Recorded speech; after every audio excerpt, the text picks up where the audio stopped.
3 in the morning. The bomb detonated. Elena Vale lay beneath the rubble, ears ringing from the explosion, tasting blood and plaster dust while security alarms screamed through the smoke. She had been invisible her entire life. A cleaning woman nobody noticed. Until Lucien Moretti saw her. Until his enemies decided she mattered. Now armed men were hunting her through burning airport corridors, while the most dangerous mafia boss in the country tore the city apart searching for her. 1 month ago, she was nobody. Tonight she became the reason empires would fall. Stay with me until the end. Hit like, and comment your city so I can see how far this story travels. 3 weeks earlier, Elena Vale pushed her cleaning cart through Terminal C at exactly 3:47 a.m., moving like a ghost through fluorescent-lit corridors that smelled of industrial cleaner and stale coffee. Her uniform hung loose on her frame. She'd lost weight again, couldn't afford to eat much between rent and the medical bills still arriving months after her father's funeral. Cancer didn't care that he was already dead. The collection agencies didn't either. She stopped at gate 52, pulling out her supplies with mechanical efficiency. Wipe down the armrests. Empty the trash. Vacuum the carpet. Repeat. Repeat. Repeat. This was her life now. Had been for 2 years, ever since she dropped out of the teaching program at the university to work double shifts caring for her dying father. The dreams of standing in front of a classroom felt like they belonged to someone else now. Some other Elena who still believed in futures. Excuse me. The voice cut through her thoughts like a blade. Deep, controlled, expensive. The kind of voice that expected to be obeyed. Elena looked up. The man standing 3 feet away didn't belong in an empty airport terminal at 4 in the morning. His suit probably cost more than she made in 6 months. Black, perfectly tailored, with a charcoal shirt underneath that made his amber-colored eyes look almost predatory in the harsh lighting. He was tall, maybe 6'2", with dark hair pushed back from a face that was handsome in a way that felt dangerous. Sharp jaw, high cheekbones. The kind of face that made smart women cross to the other side of the street. Elena's first instinct was to apologize, though she had no idea what for. "I'm sorry, I'll move." I dropped something. He gestured toward the space between 2 seats. A pen. It rolled under there. She blinked. A pen. This man, who looked like he could buy the entire airport, was asking her to retrieve a pen. Of course. Elena set down her spray bottle and crouched, reaching into the narrow gap. Her fingers closed around smooth metal. Expensive, heavy. The kind of pen that definitely wasn't sold at office supply stores. She pulled it free and held it out to him. Their fingers brushed when he took it. The contact lasted maybe half a second, but something electric shot up Elena's arm. She jerked back instinctively, nearly dropping her cleaning supplies. The man's eyes locked onto hers, and for the first time in 2 years, Elena felt truly seen. Not looked at, not glanced past. Seen. Like he was reading every exhausted, broken piece of her in a single glance. "Thank you." He didn't look away, didn't move, just stood there studying her face with an intensity that made her heart hammer against her ribs. "You're welcome." Elena's voice came out smaller than she intended. I have to finish this section." "What's your name?" The question caught her off guard. People didn't ask cleaning staff their names. They barely acknowledged their existence. "Elena." "Elena?" He repeated it slowly, like he was committing it to memory. "I'm Lucien." She nodded, throat dry, brain screaming at her to move, to get back to work, to stop standing here staring at a stranger like a stunned animal. But her feet wouldn't cooperate. "Do you work here every night?" Lucien asked. 5 nights a week, 11 to 7. That's brutal. She almost laughed. Brutal. Yeah, that was one word for it. "It pays the bills." Barely. "I really should have coffee with me." Elena's mouth fell open. "What?" "Coffee." Lucien tilted his head slightly, studying her reaction. "There's a place in the executive lounge. It's closed to the public right now, but I have access. 20 minutes, just conversation." This was insane. Men who looked like Lucien Moretti didn't ask women who looked like her, exhausted, underpaid, wearing a stained uniform, to have coffee at 4 in the morning. "I'm working," she said carefully. "Take a break." "I can't just—" "Yes, you can." Not aggressive, but absolutely certain. like he knew something about her schedule that she didn't. Elena should have said no, should have grabbed her cart and walked away, should have recognized the danger radiating off this man like heat from pavement in summer. Instead, she heard herself say, 20 minutes. Mott. The executive lounge looked like it belonged in a different universe. Leather chairs, marble floors, floor-to-ceiling windows overlooking the empty runways. Elena had cleaned this space 100 times, but never actually sat in it. She felt like an imposter as Lucian guided her to a corner table, his hand barely touching the small of her back, but somehow burning through the thin fabric of her uniform. He made coffee himself, didn't call anyone, didn't order anything, just moved behind the bar like he owned it and returned with 2 cups of something that smelled better than anything from the staff break room. "Sugar?" he asked. 2 packets. She took the cup, hands trembling slightly. "Thank you." Lucian sat across from her, his attention absolute and unwavering. Under better lighting, she could see he was probably in his early 30s. There were faint scars on his knuckles, a thin white line along his jaw, marks that suggested violence in his past. "Tell me about yourself," he said. "There's not much to tell." "I doubt that." Elena wrapped both hands around the warm cup, staring into the dark liquid. "I work nights cleaning the airport. I live in a studio apartment in Riverside. I owe more money than I'll ever be able to pay back. That's my life." "Why the debt?" The question was direct, almost invasive, but something about the way he asked made it feel less like prying and more like genuine interest. "Medical bills. My father had cancer. He died 8 months ago." She said it flatly, the way she'd learned to say it. No emotion, just facts. "The treatment didn't work, but the bills kept coming anyway." "I'm sorry." "Everyone's sorry." Elena met his eyes. "Nobody does anything about it, but everyone's sorry." Lucian's mouth curved slightly. Not quite a smile. "You're angry." "I'm tired." "You can be both."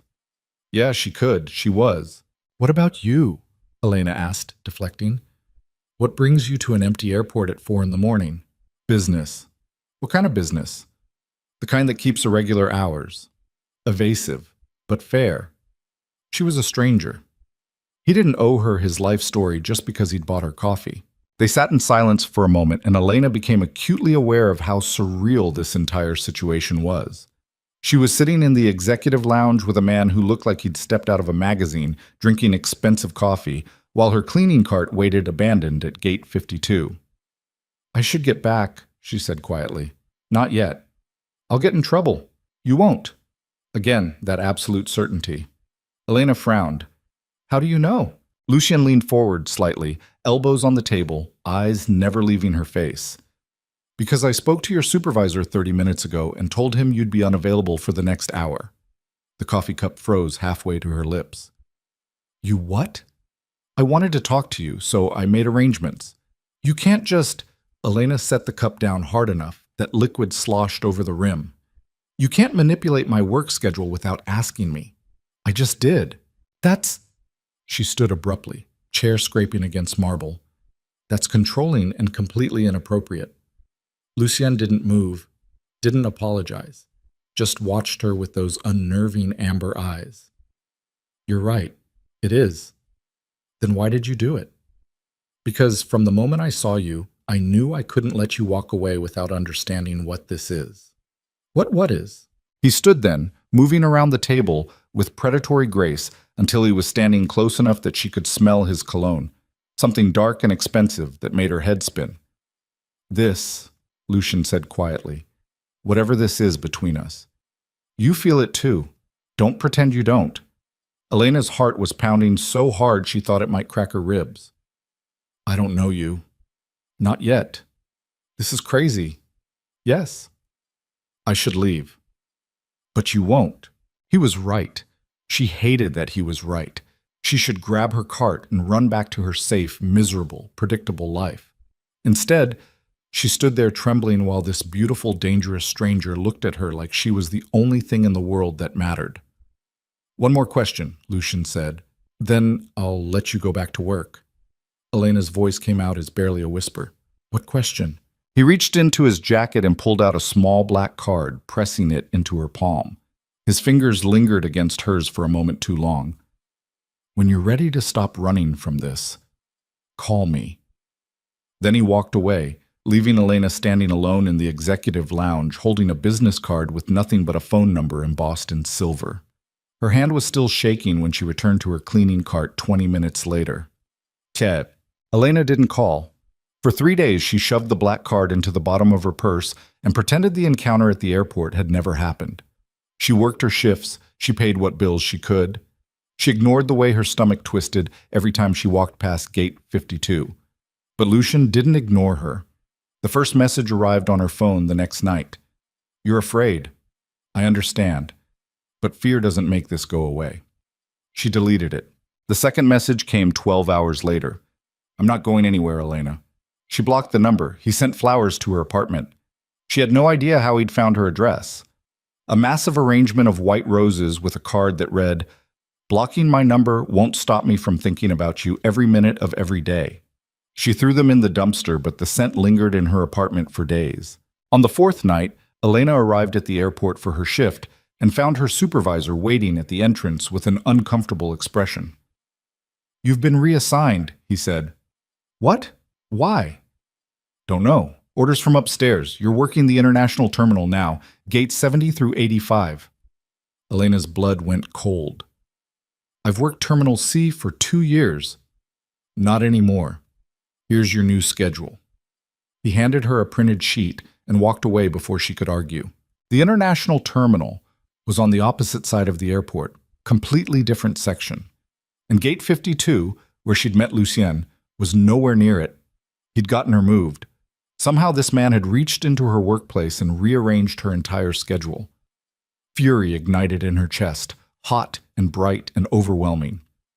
Elena pulled out her phone, unblocked his number, and typed with shaking fingers, "Stay away from me." His response came 30 seconds later. "No, you're stalking me.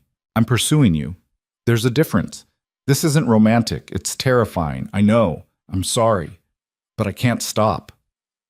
Elena stared at her phone screen, breath coming in short gasps. This was wrong. This whole thing was wrong. Men like Lucien, wealthy, powerful, obsessive, they didn't fall for women like her. They collected them, used them, discarded them. She should report him, block him again, tell someone. Instead, she typed, "Why me?" The response took longer this time, almost 5 minutes. When it came, it was longer than his previous messages. Because when I looked at you, I saw someone fighting, someone refusing to break even though the world has given you every reason to, someone beautiful and exhausted and angry and real. I've spent my entire life surrounded by people who want something from me. You didn't even want me to remember your name.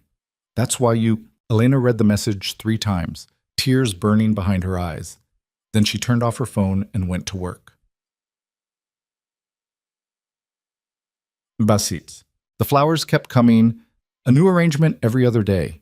He never sent them to her apartment again, always to the airport, always timed to arrive at the start of her shift.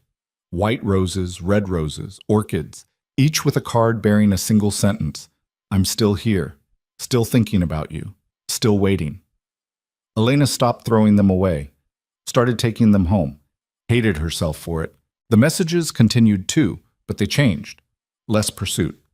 More conversation. Lucien would send her things he'd seen that reminded him of her. A photo of sunrise over the city with the caption, "You should see the world when you're not working night shifts." A picture of a bookstore.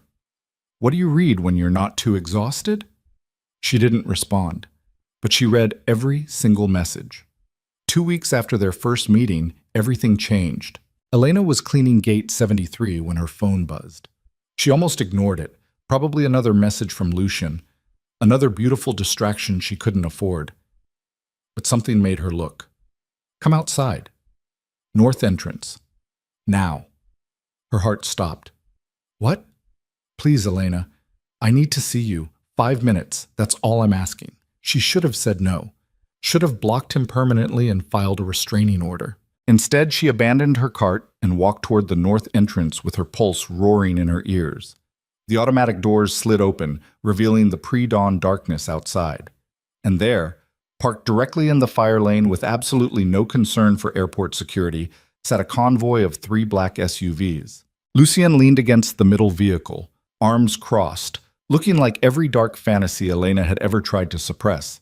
He was wearing jeans and a black shirt, more casual than their first meeting, but somehow even more dangerous without the civilized veneer of the suit. The moment he saw her, he straightened. Elena walked toward him slowly, aware that she was still wearing her ugly uniform, that her hair was pulled back in a messy bun, that she probably smelled like industrial cleaning solution. "You came," Lucien said quietly. "You said 5 minutes. Clock's ticking." His mouth curved. "Fair enough. Get in the car."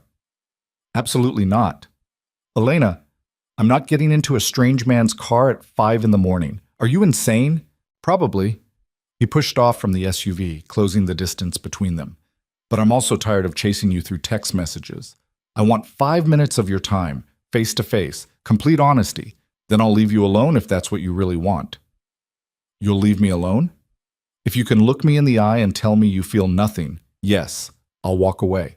Elena's throat tightened. Because that was the problem, wasn't it? She couldn't say she felt nothing. She felt too much. This terrifying, overwhelming pull toward a man who had appeared in her life like a beautiful disaster. "One conversation," she said finally. "Somewhere public." Done. 20 minutes later, they were sitting in a 24-hour diner 3 blocks from the airport. Lucien had insisted on driving her himself, dismissing the SUVs with a gesture. His car was exactly what she'd expected. Sleek, black, expensive enough to make her nervous about touching anything. The diner was nearly empty. A tired waitress brought them coffee without being asked and disappeared back behind the counter. Lucien sat across from Elena in a cracked vinyl booth, and for the first time since they'd met, he looked uncertain. "I owe you an apology," he said. Elena wrapped her hands around her coffee cup. "For which part? The stalking? The manipulation? The flowers?" "All of it." He ran a hand through his hair, and she noticed his knuckles were bruised. Fresh injuries.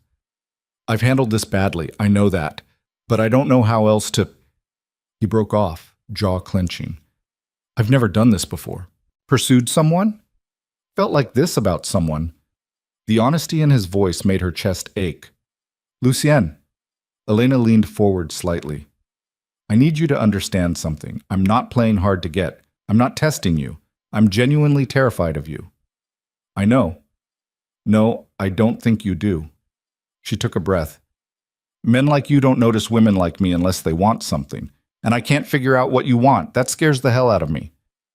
"You think I want to hurt you. I think you could. Very easily." Lucien was quiet for a long moment, staring down at his coffee.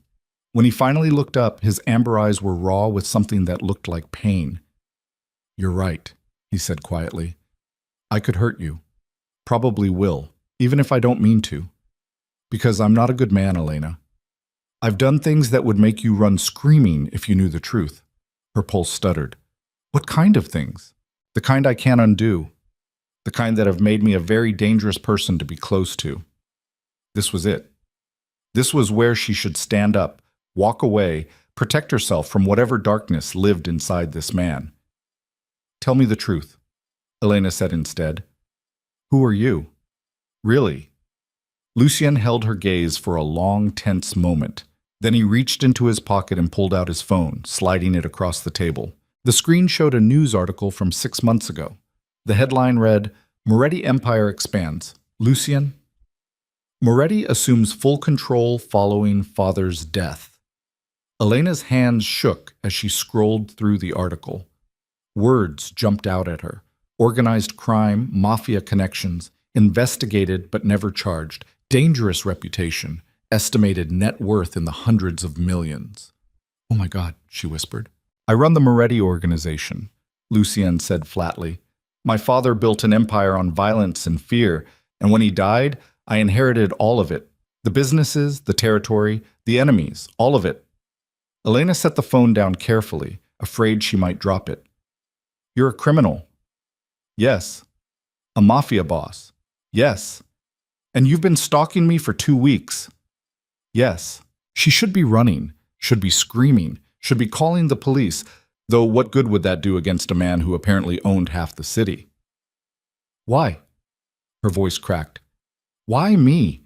With your money and power, you could have anyone. Why chase a broke cleaning woman who can barely keep her lights on? Lucien leaned forward, and the intensity in his eyes nearly stopped her heart. Because everyone else sees what I can give them. The money, the power, the fear. But when you looked at me that night at Gate 52, you saw a man bothering you while you were trying to work. You wanted me to leave. Do you have any idea how rare that is in my life? How intoxicating it is to meet someone who doesn't want anything from me? I don't understand. I'm surrounded by people who would kill for my approval, who smile at me because they're afraid of what happens if they don't, who lie and manipulate and scheme because that's the world I live in. His voice dropped. And then I saw you, exhausted and angry and completely indifferent to who I was. And for the first time in my life, I felt like someone might actually see me, the real me, not the empire, not the reputation, just me. Elena's throat was tight. I can't be part of your world. I can't. I'm not built for violence and crime, and I know. Then why are we having this conversation? Because I can't let you go. Lucien's voice was raw, desperate in a way that terrified her. I've tried. I've told myself 100 times to walk away, to leave you alone, to let you have your safe, normal life. But I can't. I see you when I close my eyes. I think about you constantly, and I know it's selfish and wrong, but I need you to know I'm not going anywhere. Not unless you look me in the eye right now and tell me you feel nothing. Elena opened her mouth, closed it, tried again. She couldn't say it, because it would be a lie. I'm scared, she whispered. I know. This is insane. I know. You're dangerous. Yes. Lucien reached across the table slowly, giving her time to pull away. When she didn't, he took her hand, his fingers warm and solid around hers. But I will never hurt you, Elena. Everyone else, yes. I'm violent and ruthless and capable of terrible things, but never you. You're the only light I've found in 20 years of darkness. A tear slid down her cheek before she could stop it. I don't know what to do, she admitted. Have breakfast with me, that's all. Just breakfast. And then I'll take you home, and you can decide if you ever want to see me again. It was such a small thing. Breakfast, normal, almost innocent. But Elena understood what he was really asking. Let me in. Let me try. Give me a chance. She should say no, should protect herself, should run. Okay, Elena heard herself say. Breakfast? Lucien's expression cracked open with something that looked like relief and hope and desperate gratitude all mixed together. And in that moment, sitting in a rundown diner at dawn with a Mafia boss holding her hand like she was made of glass, Elena realized with terrifying clarity that she'd already fallen. She just hadn't admitted it yet. The sun was rising when Lucien drove her back to her apartment. Neither of them had talked much during breakfast, just existed in the same space, drinking coffee, sharing silence that somehow felt more intimate than words. He pulled up outside her building, a rundown complex in a neighborhood that definitely didn't see cars like his very often. This is me, Elena said quietly. Lucien looked at the building with an expression she couldn't read. You live here alone? Yeah. It's not safe. It's what I can afford. His jaw clenched, but he didn't argue. Instead, he turned to face her, and the intensity of his gaze made her breath catch. Can I see you again? He asked. I don't know. That's not a no. It's not a yes either. Lucien reached out slowly, giving her every opportunity to stop him, and brushed a strand of hair back from her face. His touch was gentle, so gentle it made her ache. I'll wait, he said. However long you need. Elena's heart was pounding. And if I decide this is too dangerous? If I decide I can't do this? Then I'll hate it, but I'll respect it. She believed him. God help her. She believed him. I need time, Elena whispered. Take all the time you need. She opened the car door, started to step out, then paused. Against every survival instinct she possessed, she turned back. Lucien? Yes? Thank you for breakfast and for being honest. Something shifted in his expression, something vulnerable and raw. Good night, Elena. It's morning. Then good morning. She smiled despite everything. despite the fear and confusion and overwhelming impossibility of this entire situation. Then she walked into her building without looking back, feeling his eyes on her until she disappeared from view. 3 days passed. Elena worked her shifts, avoided Gate 52 and the international terminal like it carried a plague, stared at her phone 100 times without calling. The flowers stopped coming. The messages stopped. Lucien had meant what he said. He was giving her space. Somehow, that made it worse. On the 4th day, Elena's apartment building lost power. Again. The landlord claimed it was electrical issues, but Elena knew the truth. He simply hadn't paid the utility bills. She sat in the dark, wrapped in a blanket, eating cold soup straight from the can because her electric stove didn't work. This was her life. This was her future. Working until her body gave out, drowning in debt, alone in the dark. Her phone buzzed. She looked at the screen, expecting a collection agency or her supervisor with another schedule change. Instead, it was Lucien. "I miss you."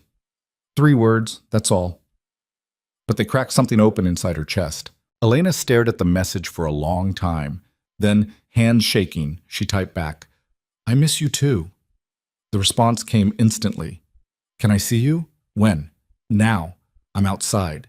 Her heart stopped. She jumped up, stumbling to the window and pulled back the curtain.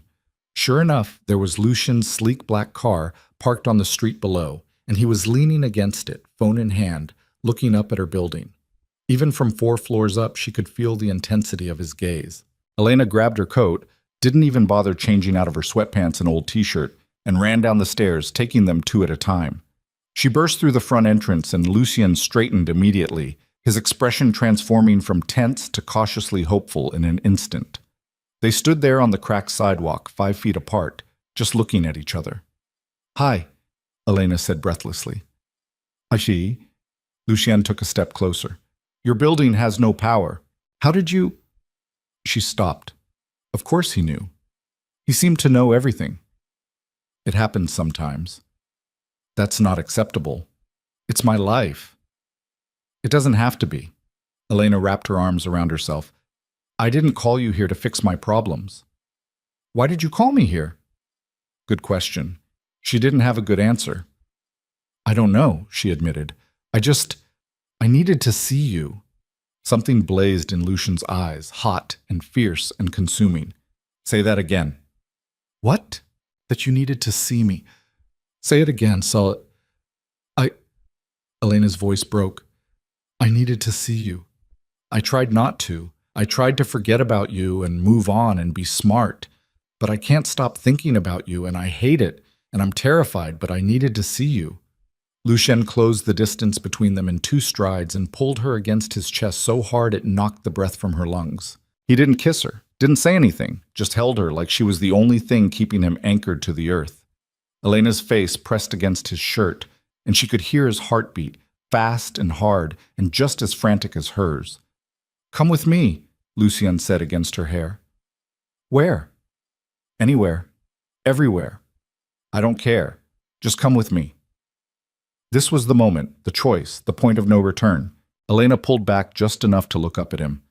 "If I do this, if I let you in, I need you to promise me something. Anything. Don't lie to me, ever, about who you are or what you do. I can't survive this if you lie." Lucien's hand came up to cup her face, his thumb brushing across her cheekbone with devastating gentleness. "I promise, complete honesty, no matter how dark it gets." Elena took a shaky breath. Then she made the most dangerous decision of her life. "Okay, take me with you." Lucien's estate existed in a different universe.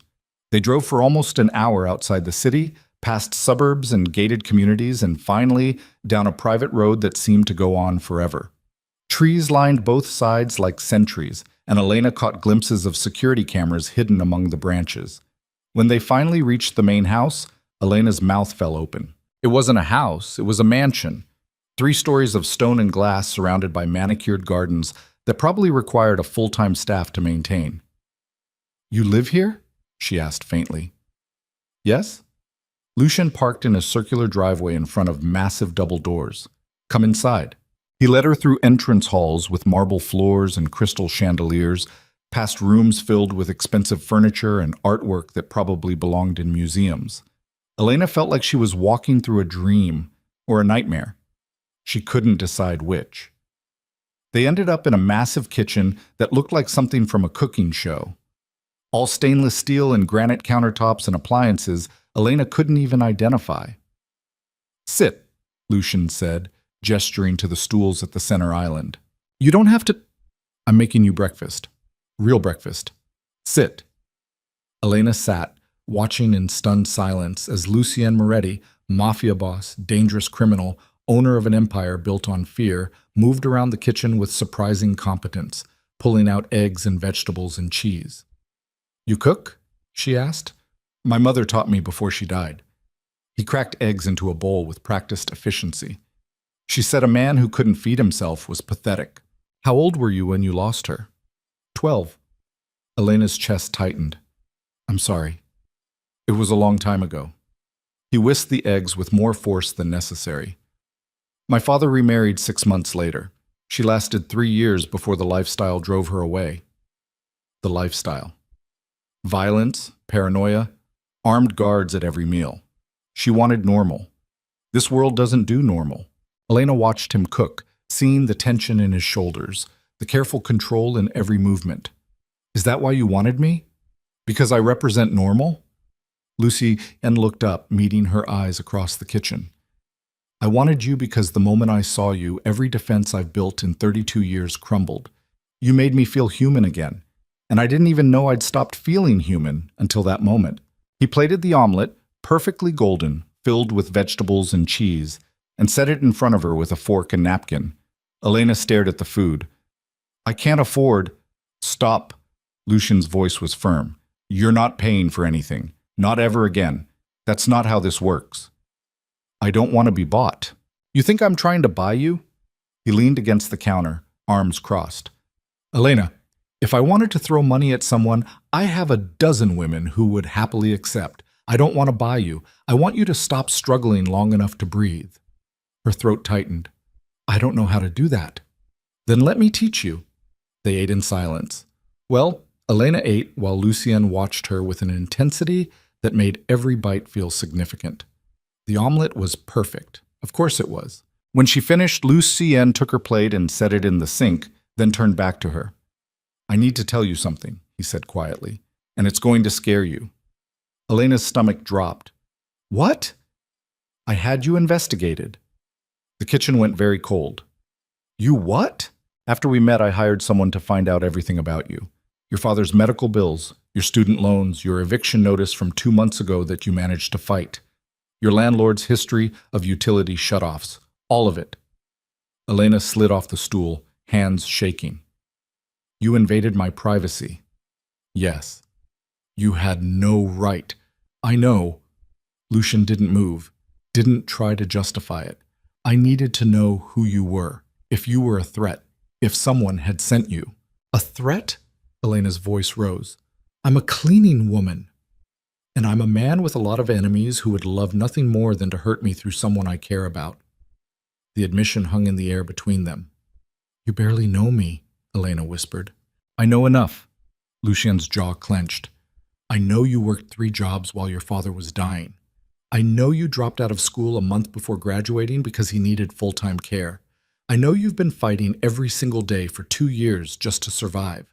I know you're stronger than anyone I've ever met." Tears burned behind Elena's eyes. "That doesn't give you the right to violate my privacy." "You're right. It doesn't. And I'm not going to apologize for it because I do it again." He took a step toward her. "But I'm going to promise you that from this moment forward, I won't hide anything from you. You want to know something? Ask. You'll get the truth. Always." Elena wiped at her eyes angrily. "I should leave." "Do you want to?" "Yes." "No, I don't know." She pressed her palms against her temples. "This is too much. You're too much." "I know." Lucian's voice softened. "I know I'm overwhelming. I know I'm controlling and obsessive and probably halfway to insane when it comes to you. But I can't change that, Elena. I can only promise that everything I do comes from wanting to protect you, not control you." That's the same thing. No, it's not. He held her gaze. Control means making decisions for you. Protection means giving you the power to make your own choices while making sure nothing destroys you in the process. Elena's breath shuddered. And if I choose to walk away right now? Pain flashed across Lucian's face, but his voice stayed steady. Then I'll drive you home and hate every second of it, but I won't stop you. She looked at him, really looked at him, and saw the truth written in every tense line of his body. He meant it. He would let her go if she asked, but he would break doing it. I need time, Elena said finally. Space to think without you looking at me like that. Like what? Like I'm the only thing in the world that matters. You are. Stop. Her voice cracked. Stop saying things like that. I can't think when you say things like that. Lucian was quiet for a moment. Then he pulled out his phone and made a call. Bring the car around, he said into the phone. I'm taking Miss Vale home. He hung up and looked at her with eyes that held too much emotion. I'll give you space, he said quietly. But Elena, I'm not disappearing. I'll be here when you're ready, however long that takes. 15 minutes later, they were back in his car, driving through the pre-dawn darkness toward the city. Neither of them spoke. The silence was heavy with everything unsaid. When they reached her building, Lucienne parked but didn't turn off the engine. Thank you, Elena said quietly, for breakfast and for being honest. Elena. She looked at him. One more thing. Lucian reached into his jacket and pulled out an envelope, pressing it into her hand. Don't open this until you're inside. What is it? A choice. Before she could ask what that meant, he leaned across the console and pressed a gentle kiss to her forehead, so soft, so careful, like she was something precious. Then he pulled back, and the look in his eyes nearly shattered her. Sleep well, Elena. She got out of the car in a daze, clutching the envelope, and didn't look back as she walked into her building. Inside her dark apartment, Elena finally opened the envelope. A check fell out, made out to her, for an amount that would cover every single one of her father's medical bills, her student loans, 6 months of rent, and then some. And a note in strong, slashing handwriting. Not trying to buy you, just trying to let you breathe. Use it or tear it up. Either way, it's yours. No strings, no expectations. Just one human being helping another. L. Elena sank onto her couch and stared at the check until the numbers blurred. Then she did something she hadn't done since her father's funeral. She cried. And somewhere across the city, in a mansion surrounded by armed guards and dark secrets, Lucian Moretti sat alone in his study and wondered if he'd just lost the only light he'd found in 20 years of darkness. Elena didn't cash the check. For 5 days, it sat on her kitchen counter like a live grenade, the numbers staring at her every time she walked past. $243,000, enough to erase every debt that had been crushing her for 2 years, enough to breathe. But taking it felt like stepping off a cliff she couldn't see the bottom of. She went to work, pushed her cart through the international terminal, pretended her hands didn't shake every time her phone buzzed. Lucien had kept his word. No messages, no flowers, no midnight appearances outside her building. He'd given her space. The absence felt worse than the pursuit. On the 6th day, Elena's supervisor called her into his cramped office at the end of her shift. Marcus was a decent guy. Overworked, underpaid, perpetually exhausted like everyone else in their tax bracket. Got some news, he said, not meeting her eyes. Corporate's doing layoffs. Last hired, first fired. Your position's being eliminated end of the month. The words hit her like a physical blow. What? I'm sorry, Elena. I fought for you, but the numbers don't lie. They're cutting 20% of the cleaning staff. 20%, random, impersonal, just business. Except Elena knew better. She walked out of that office, pulled out her phone, and called Lucien for the first time. He answered on the first ring. Elena. Just her name. But the way he said it, like he'd been holding his breath for 6 days waiting to hear her voice, made her chest tight. Did you get me fired? Her voice was shaking. Silence. Then, yes. The honesty shouldn't have surprised her. He'd promised no lies. But hearing it still felt like a punch to the gut. Why? She demanded. Because you were killing yourself working nights in a place that didn't value you. Because I want you safe. Because I'm selfish and couldn't stand the thought of you exhausting yourself for minimum wage when I could. When you could what? Control my entire life? Make my decisions for me? When I could take care of you. His voice was low, rough. Elena, please. No. She was shaking now, fury and fear mixing into something that tasted like acid. You don't get to do this.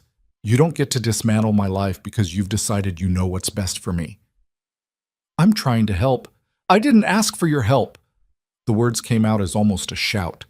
An elderly couple walking past gave her strange looks. Elena lowered her voice, pressing her palm against her forehead.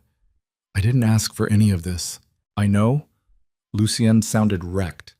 I know, and I'm sorry, but I can't watch you destroy yourself when I have the power to stop it. That's not your choice to make. Then what do you want from me? For the first time, she heard real frustration in his voice. Tell me what you want, Elena, because I'm losing my mind here. I want... Her throat closed. What did she want? To go back to before she met him? Impossible. To pretend she didn't feel this terrifying pull toward him? Too late. I want you to stop trying to save me. Can't do that. Why not? Because I'm already in love with you. The world stopped. Elena stood frozen on the sidewalk outside the airport, phone pressed to her ear, barely breathing. Don't say that, she whispered. Why? It's true. You don't know me. I know enough. I know you're the only person in my life who's ever looked at me and seen something worth saving. I know I think about you every second of every day. I know I'd burn this entire city down if it meant keeping you safe. His voice dropped. And I know you feel it too. This thing between us. Don't tell me you don't. Tears were sliding down her face now. This is crazy. So leave, walk away, forget you ever met me. A pause. But we both know you won't. Elena closed her eyes. He was right. God help her, he was right. I need to see you, she said quietly. When? Now. I'll send a car. No, I'll take a cab. Just send me the address. She hung up before he could argue, before she could change her mind, before common sense could reassert itself. 20 minutes later, Elena was in the back of a cab heading toward Lucian's estate with her heart hammering against her ribs. This was insane, reckless, probably the worst decision she'd ever made, but she couldn't stop herself. Ulpant. Lucien was waiting outside when the cab pulled up. He must have been standing there the entire time, watching the road. The moment Elena stepped out of the car, his expression cracked open with relief so raw it almost hurt to look at.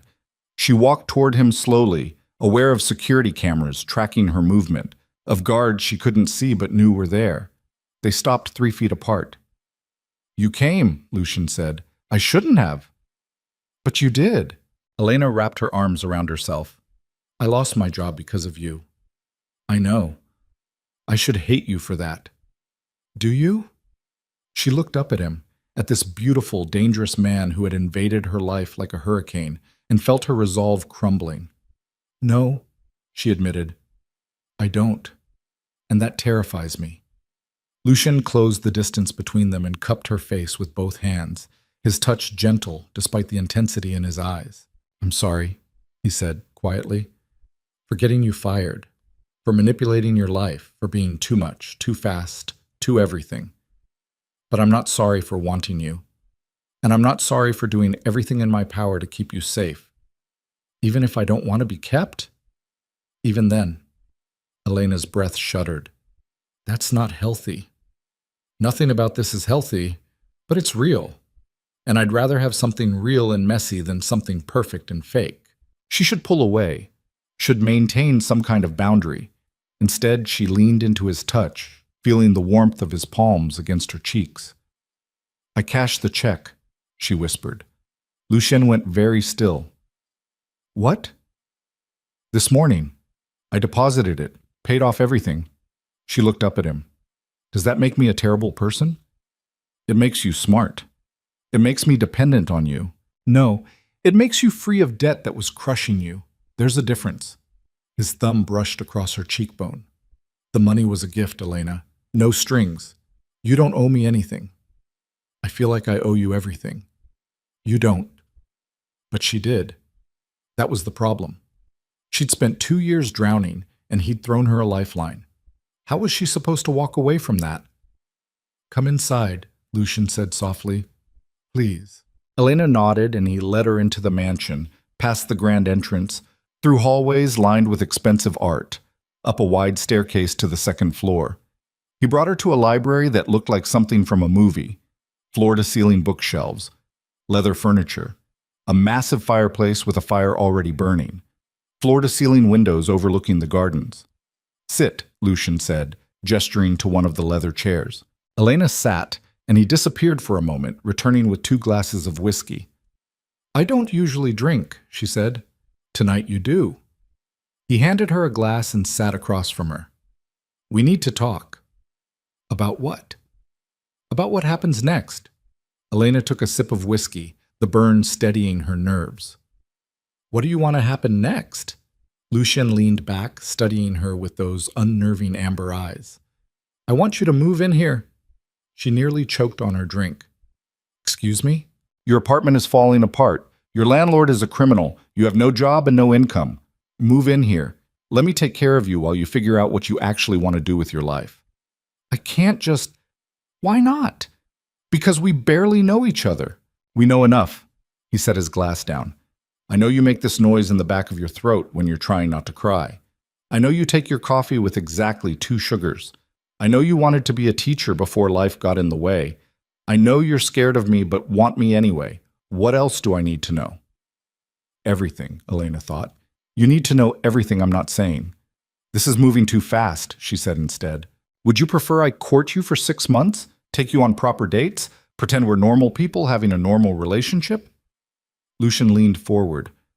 We both know that's not what this is. This is obsession. This is 2 broken people finding something that makes them feel less broken, and I'm not going to waste time pretending otherwise. Elena's hands were shaking. What if I say no? Then I'll be disappointed, but I won't force you. You'll just manipulate circumstances until I have no other choice. His jaw clenched. That's not fair. Isn't it? Elena stood, pacing toward the windows. You got me fired, Lucian. You invaded my privacy. You sent me enough money to solve all my problems. And now you're offering me a place to live when you know I have nowhere else to go. How is that not manipulation? Because I'd offer you the same thing even if you were a millionaire living in a penthouse. He stood too, moving toward her. This isn't about control. It's about wanting you close, wanting to see you every day, wanting to fall asleep knowing you're safe under the same roof. Why? She turned to face him. Why do you care so much? Because for 32 years I've lived in darkness, violence, fear. I've hurt people. I've destroyed lives. I've done things that would make you physically ill if you knew the details. His voice was rough. And then I saw you pushing that cleaning cart, and for the first time in my entire life I felt like maybe I wasn't completely lost. Like maybe there was still something good I could protect instead of destroy. Tears burned behind Elena's eyes. I'm not good. I'm just tired. You're both, and that's what makes you perfect. Nothing about me is perfect. Everything about you is perfect to me. Elena pressed her palms against the cold glass of the window, trying to steady herself. Outside, the gardens were dark, except for security lights casting long shadows across perfectly manicured lawns. If I do this, she said quietly, if I move in here, I need rules. Name them. No more manipulating my life without asking me first. Agreed. Complete honesty, even when it's ugly. Already promised you that. And I get to leave whenever I want. No guards preventing me. No locked doors. If I decide this isn't working, I walk away, and you let me go. Lucien was quiet for a long moment. When he spoke, his voice was strained. That's the hardest one. But yes, I agree. Elena turned to look at him. Just like that? Just like that. He moved closer, stopping just inches away. I want you here because you choose to be here, not because I've trapped you. Even if choosing to leave destroys you? Even then. She searched his face for any sign of deception and found none. Just raw honesty and desperate hope. Okay, Elena whispered. I'll stay. For now. The relief that flooded Lucien's expression was almost painful to witness. He pulled her against his chest, his arms wrapping around her so tightly she could barely breathe. Thank you, he said against her hair. Thank you. Elena closed her eyes, feeling his heartbeat against her cheek, and wondered if she'd just made the best or worst decision of her life. Probably both. Moving into Lucien's estate took less than a day because Elena owned almost nothing worth keeping. A few boxes of clothes, some books, photographs of her father. That was it. The physical remnants of 26 years condensed into the trunk of Lucien's car. He gave her a bedroom on the second floor, massive, with an attached bathroom that was bigger than her entire old apartment. The closet alone could have housed a family of 4. "This is too much," Elena said, standing in the doorway. "It's yours." Lucien set her boxes down on the bed. "Decorate it however you want. Change everything. I don't care. Just make it feel like home." Home. The word felt foreign. That first night, Elena lay awake in a bed so soft it felt like floating, staring at the ceiling and wondering what the hell she'd done. Somewhere in this massive house, Lucien was also awake. She could feel it somehow, like their insomnia was synchronized. Around 2 in the morning, there was a soft knock on her door. Elena sat up. "Come in." Lucien entered wearing just sleep pants and a t-shirt. In the dim light from the hallway, she could see dark circles under his eyes. "Can't sleep?" he asked. "No, you?" "Never could." He stayed near the door, not presuming entry. "I just wanted to make sure you were okay." "Define okay."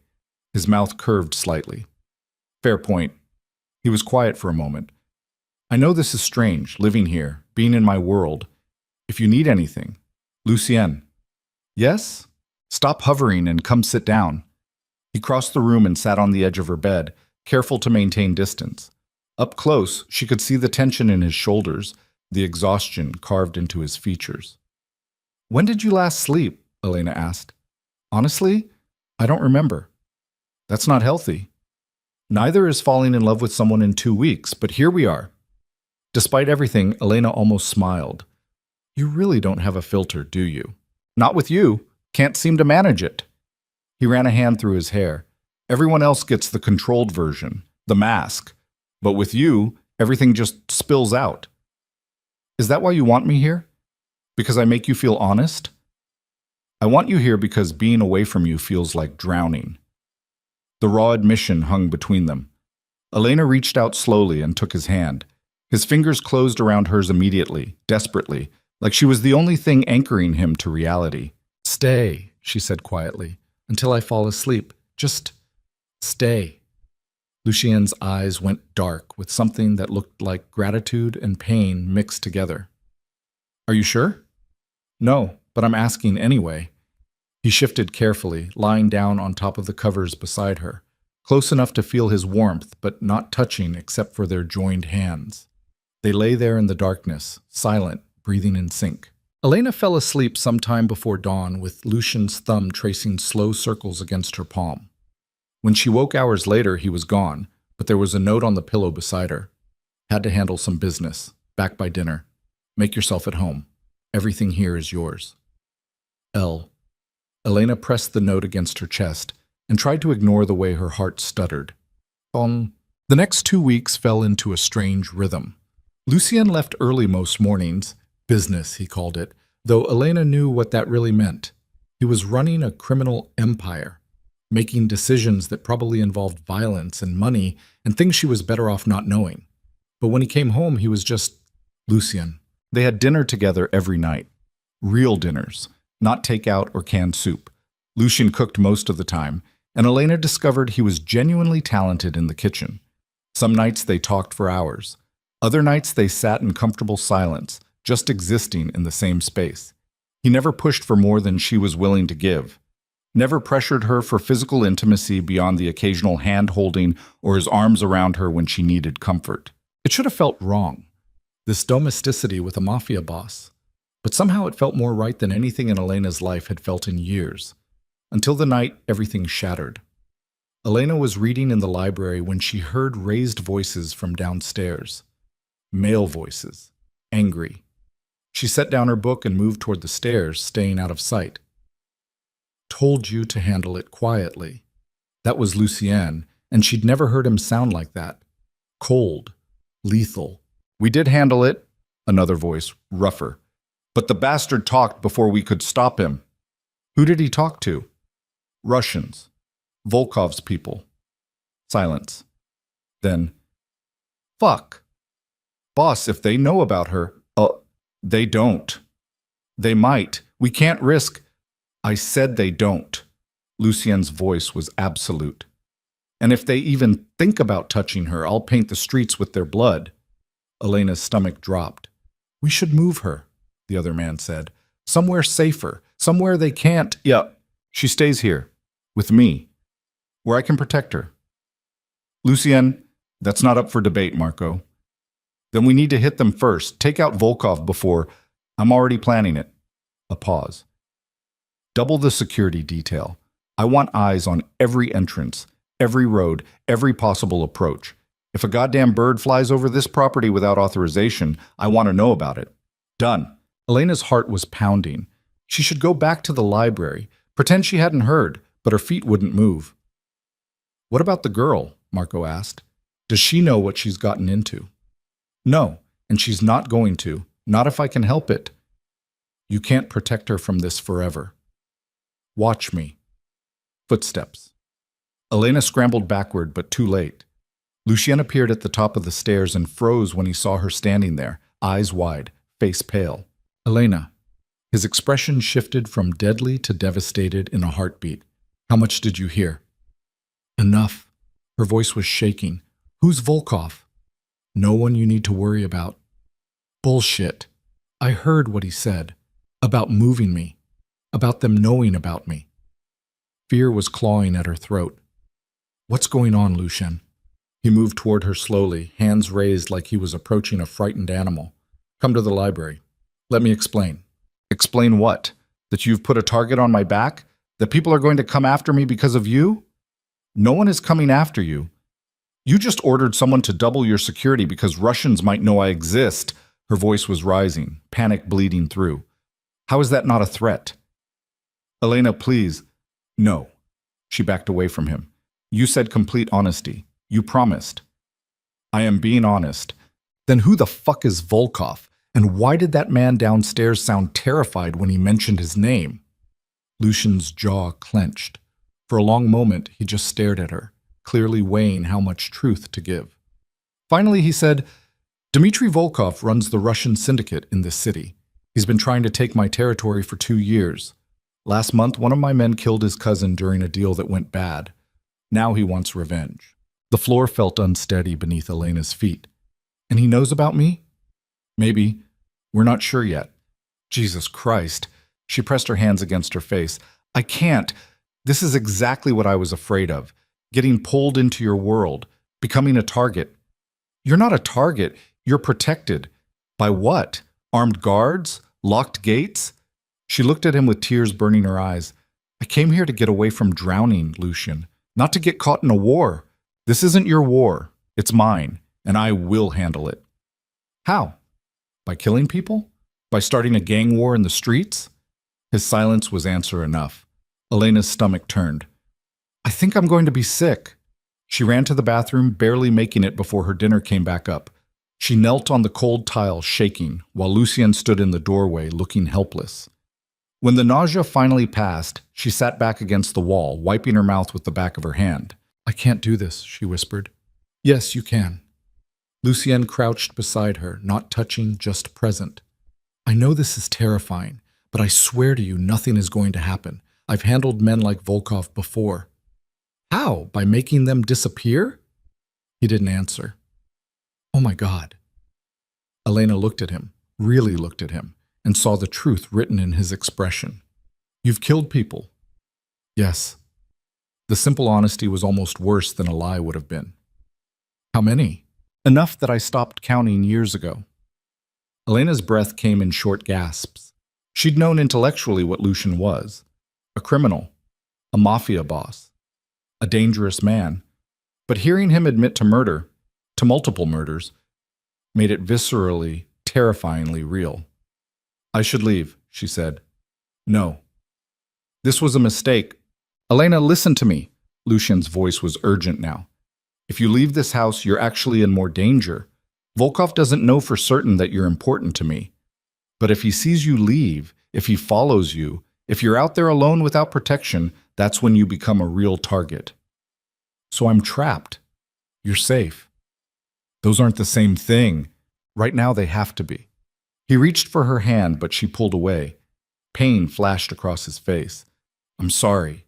I'm so fucking sorry you got dragged into this. But I can't let you go out there unprotected.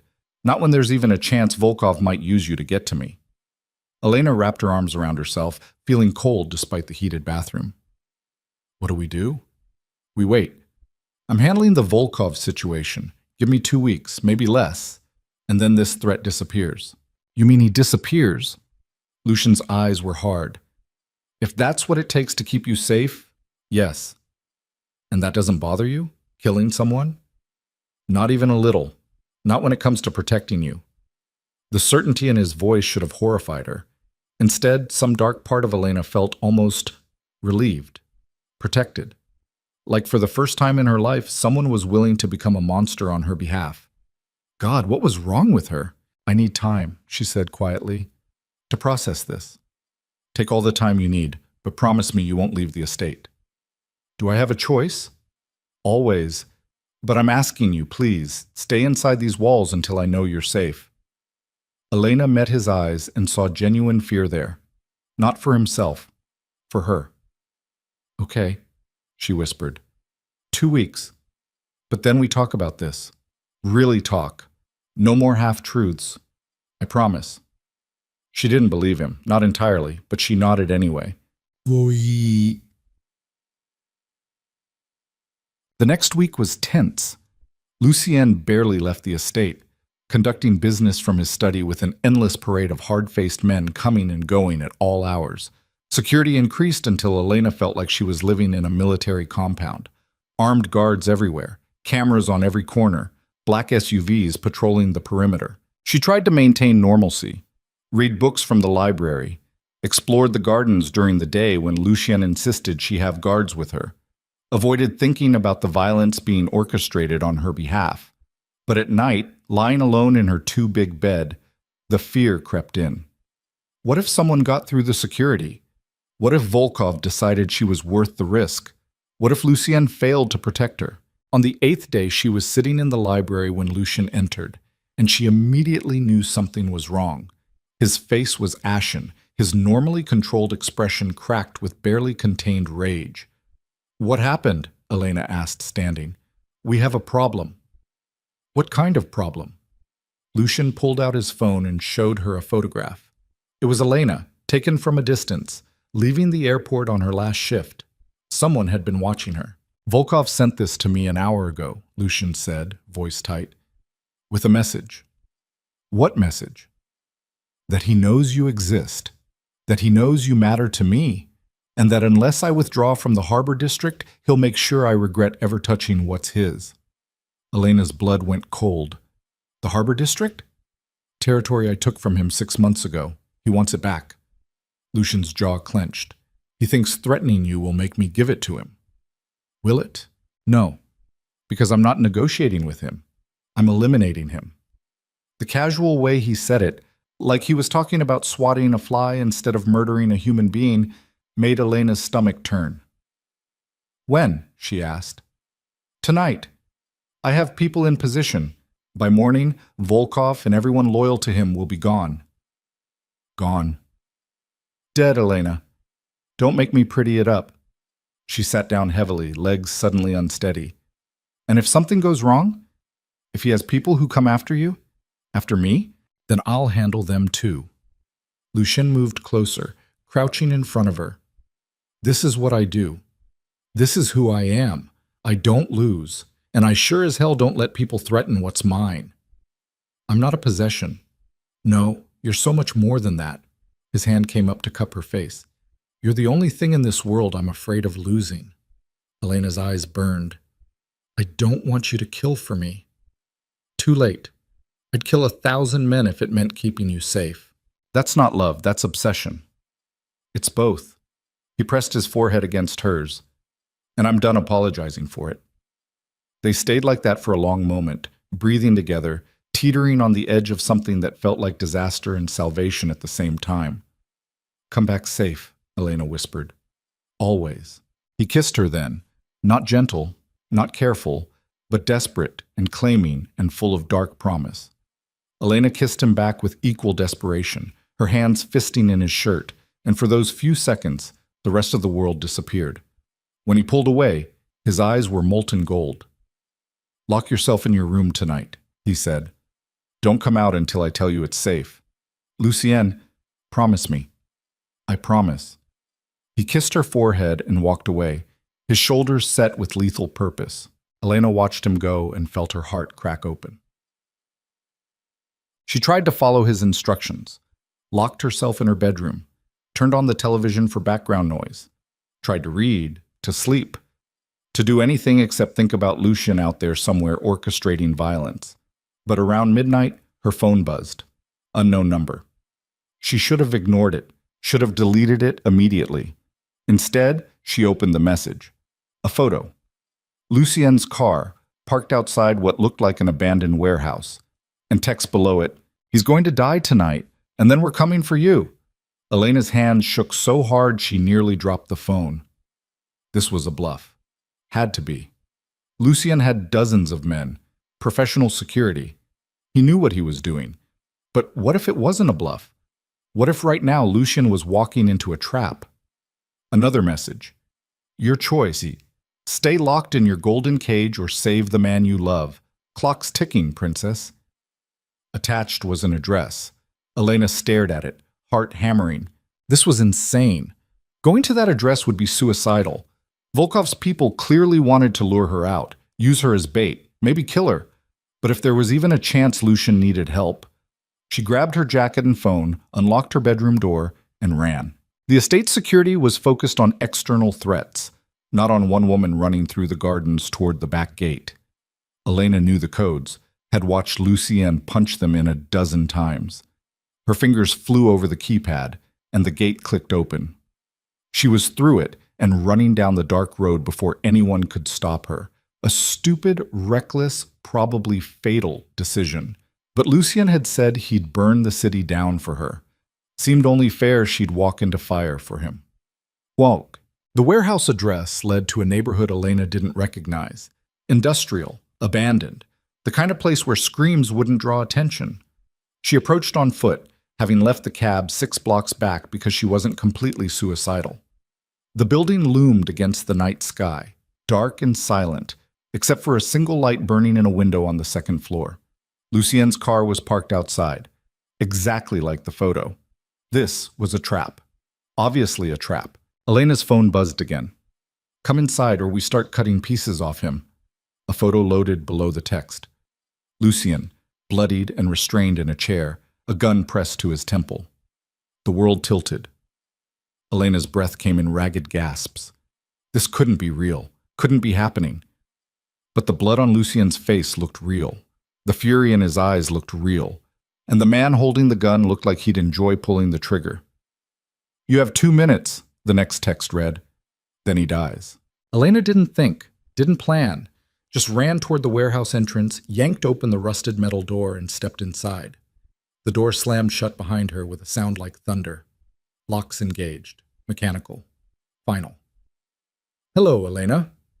She spun around.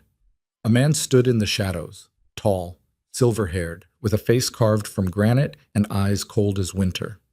"Dmitri Volkov, I presume," she said, surprised her voice worked. "Smart girl." He smiled without warmth. "Though not smart enough to stay where you were safe." "Where's Lucien?" "Upstairs, waiting for you." Volkov gestured toward a staircase. "After you." Elena's mind raced. If she went up those stairs, she was dead. She knew that with absolute certainty. But if she didn't, Lucien died. No choice at all, really. She climbed the stairs with Volkov behind her, each step feeling like walking toward her own execution. The second floor opened into a large empty space. Concrete floors, exposed beams, broken windows letting in cold night air. And in the center of the room, exactly as the photo had shown, Lucien sat zip-tied to a metal chair with 3 armed men surrounding him. Blood dripped from a cut above his eye. His lip was split. Bruises were already forming on his jaw. But the rage in his eyes when he saw Elena was absolutely terrifying. "You fucking idiot," he snarled. What the hell are you doing here? Saving you, Elena said, trying to sound braver than she felt. You walked into a trap. So did you, apparently. Despite everything, his mouth twitched. Touché. Touching, Volkov said, moving past Elena. Young love. So stupid. So predictable. He circled Lucian's chair like a shark. I told you what would happen if you didn't give me back my territory. And I told you to go fuck yourself, Lucian said flatly. Volkov backhanded him across the face hard enough that blood flew. Stop! Elena lunged forward, but rough hands grabbed her arms, yanking her back. Don't touch him, she said, voice shaking with fury and fear. Or what? Volkov smiled. You'll call the police? File a complaint? He laughed. Sweet girl. The police don't come to places like this. And even if they did, half of them work for me. He pulled a knife from his belt. Long, serrated, the kind designed to cause maximum damage. Here's what's going to happen, Volkov said conversationally. I'm going to hurt you, slowly, carefully, while Lucian watches and can't do a fucking thing to stop it. And when you're begging me to kill you, when you're screaming his name, when he's broken, then I'll put a bullet in his head and let you live with what your love cost him. Elena's vision swam. Lucian was thrashing against his restraints, the zip ties cutting into his wrists until blood ran down his hands. Touch her and I will hunt down everyone you've ever loved, Lucian said, voice deadly calm. Your wife, your children, your grandchildren. I will erase your entire bloodline from existence. Empty threats from a dead man. Volkov moved toward Elena with the knife, and she knew with absolute certainty that this was it. This was how she died. Then the lights went out. Gunfire exploded through the darkness, automatic weapons, deafening, coming from every direction at once. Someone tackled Elena to the ground, covering her body with their own as bullets tore through the air above them, screaming. More gunfire. The wet sound of bodies hitting concrete. Then silence. Emergency lights flickered on, bathing everything in sickly green. Elena looked up from where she lay pinned to the floor. Volkov's men were dead. All of them. Bullet holes punched through skulls, chests, throats. Volkov himself knelt in the center of the carnage, hands on his head, surrounded by a dozen armed men in tactical gear. And standing over him with a gun pressed to the back of his skull was Marco, the man from Lucian's estate. Boss? Marco called out. You good? Get these fucking zip ties off me, Lucian snarled. Someone cut him free. He stumbled to his feet, swaying slightly, and his eyes immediately found Elena still on the ground. He was beside her in 3 strides, the person who'd tackled her rolling away. Are you hurt? Lucian demanded, hands running over her arms, her face, checking for injuries with shaking fingers. I'm okay. I'm okay. Elena grabbed his wrist. You're bleeding. I don't care. He pulled her against his chest so hard it hurt, his arms like iron bands around her.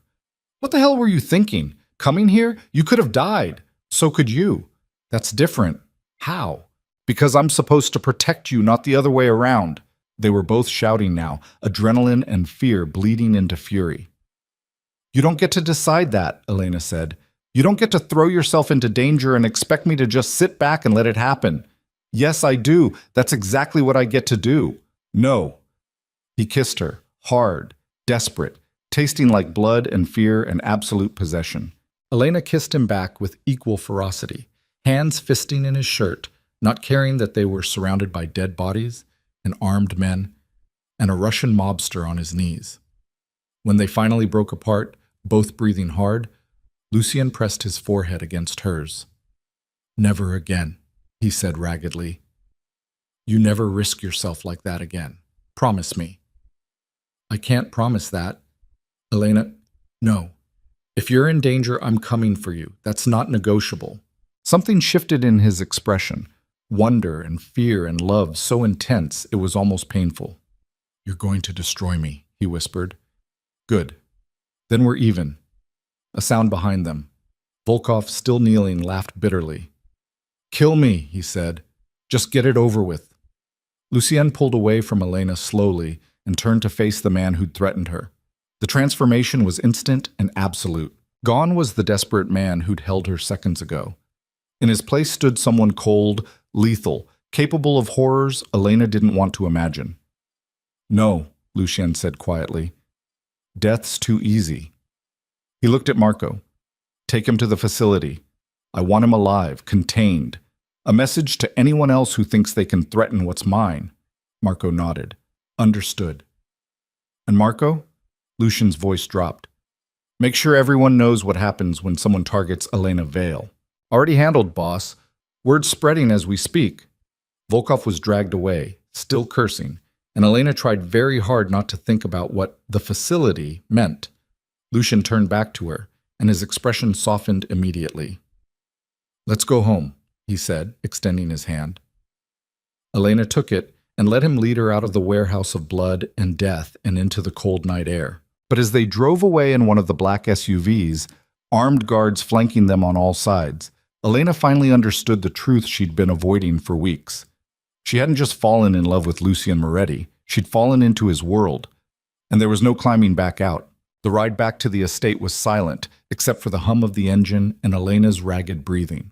She sat pressed against Lucien's side in the back seat of the SUV, his arm wrapped around her shoulders like a vice, neither of them willing to let go even for a second.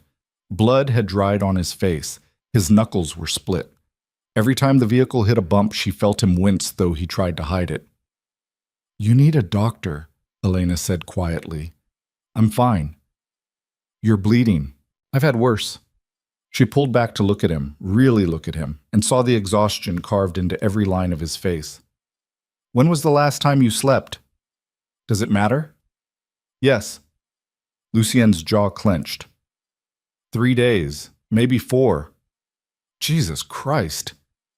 I was busy making sure Volkov didn't get to you first. His eyes met hers, raw and desperate. And clearly I failed at that too. You didn't fail. We're both alive. Because you walked into a fucking death trap to save me. His voice was rough. Do you have any idea what seeing you walk through that door did to me? What I thought was going to happen to you? Elena's throat tightened. The same thing I thought when I saw that photo of you with a gun to your head. That's different. Stop saying that. She cupped his bruised face carefully. Stop acting like your life matters less than mine. It does. Not to me. Something cracked in Lucien's expression. He pulled her against him again, burying his face in her hair, and she felt him trembling. They stayed like that for the rest of the drive, holding on to each other like drowning people clutching driftwood. When they finally reached the estate, dawn was breaking across the eastern sky in shades of pink and gold, beautiful and completely at odds with the violence of the night behind them. Marco opened the car door. Medical teams waiting inside. I don't need... Lucien started. Yes, you do, Elena interrupted. And you're going to let them look at you, or I swear to God I'll tie you to a chair myself.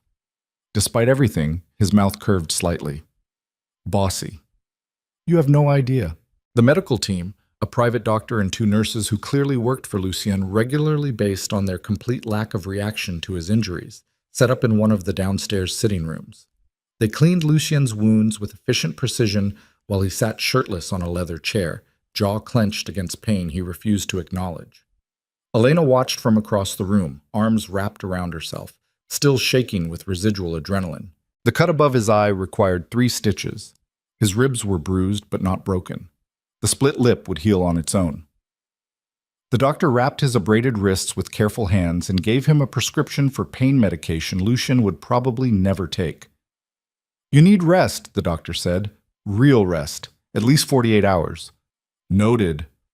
Mr. Moretti, I'm serious. Your body can't sustain, but thank you, Dr. Chen. That will be all. The dismissal was absolute. The medical team packed up and left without argument, clearly accustomed to Lucien's stubbornness. When they were gone, Lucien stood slowly, wincing despite his best efforts to hide it, and crossed to where Elena still stood frozen. Come here, he said softly. She went to him, and he wrapped his arms around her, gentler this time, like he was afraid she might shatter. I'm sorry, he said against her hair, for all of it, for getting you involved in my world, for putting you in danger, for... Stop. Elena pulled back to look at him. I made my own choice tonight. I chose to come after you. That's on me, not you. You shouldn't have had to make that choice. But I did, and I'd make it again. She took a shaky breath. I love you. The words hung in the air between them. Lucien went very still, his eyes searching her face like he was trying to memorize every detail. Say that again, he said roughly. I love you. I'm terrified of you and this world you live in and what it's turning me into, but I love you. I can't help it. He kissed her then, careful of his split lip, but no less desperate for it. Elena kissed him back, tasting blood and relief and something that felt dangerously close to forever. When they finally broke apart, both breathing hard, Lucien pressed his forehead against hers. I love you too, he whispered. So much it scares the hell out of me. Good. We can be terrified together. He laughed, actually laughed, and the sound was so unexpected, so genuine, that Elena felt tears burning behind her eyes. Come to bed, Lucien said. We both need sleep. Your bed or mine? Does it matter? I guess not. They ended up in his room, a massive space Elena had never entered before, decorated in dark woods and deep blues. The bed could have slept 4 people comfortably. Lucien stripped down to his boxers despite his injuries, and Elena borrowed one of his t-shirts that hung to her knees. They climbed under the covers together, and he pulled her against his chest with his arms wrapped protectively around her. Don't ever scare me like that again, he murmured into her hair. You first. Deal. Elena closed her eyes, feeling his heartbeat strong and steady beneath her palm, and let exhaustion finally claim her. She woke to voices arguing somewhere below. Elena blinked at the ceiling, disoriented. Afternoon sunlight streamed through the windows. Beside her, Lucien was still asleep, his face peaceful in a way she'd never seen before. She should let him rest, should ignore whatever was happening downstairs, but the voices were getting louder. Carefully, Elena slipped out of bed without waking him and padded to the door. She eased it open and moved to the top of the staircase. Telling you it's a problem. That was Marco, sounding angrier than she'd ever heard him. The Bratva isn't going to let this slide. Let them try. A different voice. Cold. Unfamiliar. We have Volkov. That gives us leverage. Leverage? Marco's voice rose. We kidnapped and tortured a high-ranking member of the Russian mob. There's no leveraging our way out of a war. Then we go to war. Have you lost your fucking mind? We're not equipped for a full-scale conflict with the Bratva. They have 3 times our manpower, twice our resources. And we have Lucien Moretti. That counts for something. It counts for a death sentence if we're not careful. Elena's blood ran cold. She crept down a few stairs, staying in the shadows, trying to hear better. What does the boss say? The unfamiliar voice asked. Nothing. He's been asleep for 12 hours. First real rest he's had in weeks. Because of the girl. Yes, because of the girl. There was a pause. Then Marco said quietly, This is her fault. All of it. If Lucien hadn't been so obsessed with protecting her, he never would have walked into Volkov's trap, never would have escalated things to this point. You think she's a liability? I think she's going to get him killed. The words hit Elena like a physical blow. She gripped the stair railing, knees suddenly weak. So what do we do? The other voice asked. I don't know. But something's got to change before this whole thing implodes. Footsteps.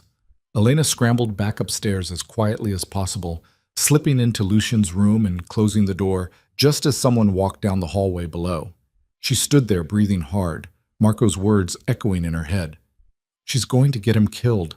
Elena looked at Lucien still sleeping peacefully in the massive bed, his bruised face relaxed, his breathing deep and even. Marco was right. As long as she stayed here, Lucien would always be vulnerable. His enemies would always have a target they could use against him. She was a weakness in his armor, a crack in his defenses. And eventually, that crack would be what destroyed him. The realization settled over her like ice water. She couldn't stay. Trachon. Elena waited until evening to tell him. Lucien woke around 6, moving stiffly, but looking more rested than she'd seen him in weeks. They had dinner together, something simple the kitchen staff had prepared, and pretended everything was normal. Pretended the world outside these walls wasn't about to explode into violence. But when they retreated to the library afterward, Elena knew she couldn't put it off any longer. I need to leave, she said quietly. Lucien, who'd been pouring them both whiskey, went very still. What? I need to leave the estate. Leave you. It's not safe. Absolutely not. He set down the decanter with more force than necessary. We've been through this. You're safer here than anywhere else. I'm not talking about my safety. I'm talking about yours. Elena, I heard Marco and some other guy talking today. She forced herself to meet his eyes. He's right. I'm a liability. As long as I'm here, your enemies will use me against you. They'll keep coming after me to get to you, and eventually one of them will succeed. Let them try. Lucian crossed to her. I will burn this entire city to ash before I let anyone touch you. That's exactly the problem, her voice broke. You're willing to start a war over me. You're willing to risk everything you've built, everyone who depends on you because of one person. That's not strategic. That's not smart. That's love. He cupped her face in both hands. That's love, Elena, and I'm not apologizing for it. Tears burned behind her eyes. I can't be the reason you destroy yourself. You're not. You're the reason I want to build something better. How? By fighting the Russian mob? By making enemies of people who won't stop until you're dead? If that's what it takes. It's insane. So is everything about us. Lucien's thumb brushed across her cheekbone. We've been insane from the start. Why stop now? Elena pulled away from him, needing distance to think clearly. Because people are going to die, more people, and it will be my fault. No, it will be Volkov's fault, and the Bratva's fault if they decide to retaliate, but never yours. That's not how guilt works. Then I'll carry it for both of us. She spun to face him. You can't fix everything with grand gestures and declarations, Lucien. This is real. The consequences are real, and I can't watch you die because you were too obsessed with protecting me to protect yourself. So what are you suggesting? That you leave, disappear, go back to your shitty apartment and your crushing debt and your life of barely surviving? His voice was rising now, frustration bleeding through. Because I already fixed those problems, Elena. The apartment's gone. I bought the building and had it condemned. Your debt is paid. Your old life doesn't exist anymore. The floor tilted beneath her feet. You what? I bought your building last week. Had it red tagged for safety violations. Everyone got relocated, compensated. You can't go back there. You destroyed my home? I gave you a better one. You took away my choice. They were shouting now, years of survival instincts and control issues colliding in the middle of his library. I was protecting you, Lucian said through clenched teeth. I didn't ask for your protection. You never ask for anything. You just suffer in silence and pretend you're fine when you're drowning. At least that was my choice to make. A choice that was killing you. Elena pressed her hands over her face, breathing hard. This is exactly what I'm talking about. You can't help yourself. You see a problem and you throw money and violence at it until it goes away. But I'm not a problem to be solved, Lucian. I'm a person, and I need agency over my own life. The fight drained out of him. He sank into one of the leather chairs, suddenly looking every one of his 32 years. I know, he said quietly. I know I'm controlling. I know I manipulate things to keep you close. I know it's toxic and unhealthy and probably a dozen other things a therapist would have a field day with. He looked up at her. But I can't stop. The thought of losing you makes me physically ill. The idea of you out there, unprotected, vulnerable, it's unbearable. Elena's throat was tight. That's not love. That's possession. It's both. And I'm not going to lie and pretend otherwise. She moved to the window, staring out at the darkening gardens. Security lights were flickering on across the grounds, armed guards changing shifts, a fortress built to keep the world out, or to keep her in. What if I left anyway? She asked quietly. What if I just walked out that door and didn't come back? The silence stretched so long she thought he wasn't going to answer. Finally, I'd let you go. She turned to look at him, surprised. I'd hate it, Lucian continued. I'd spend every day wondering if you were safe.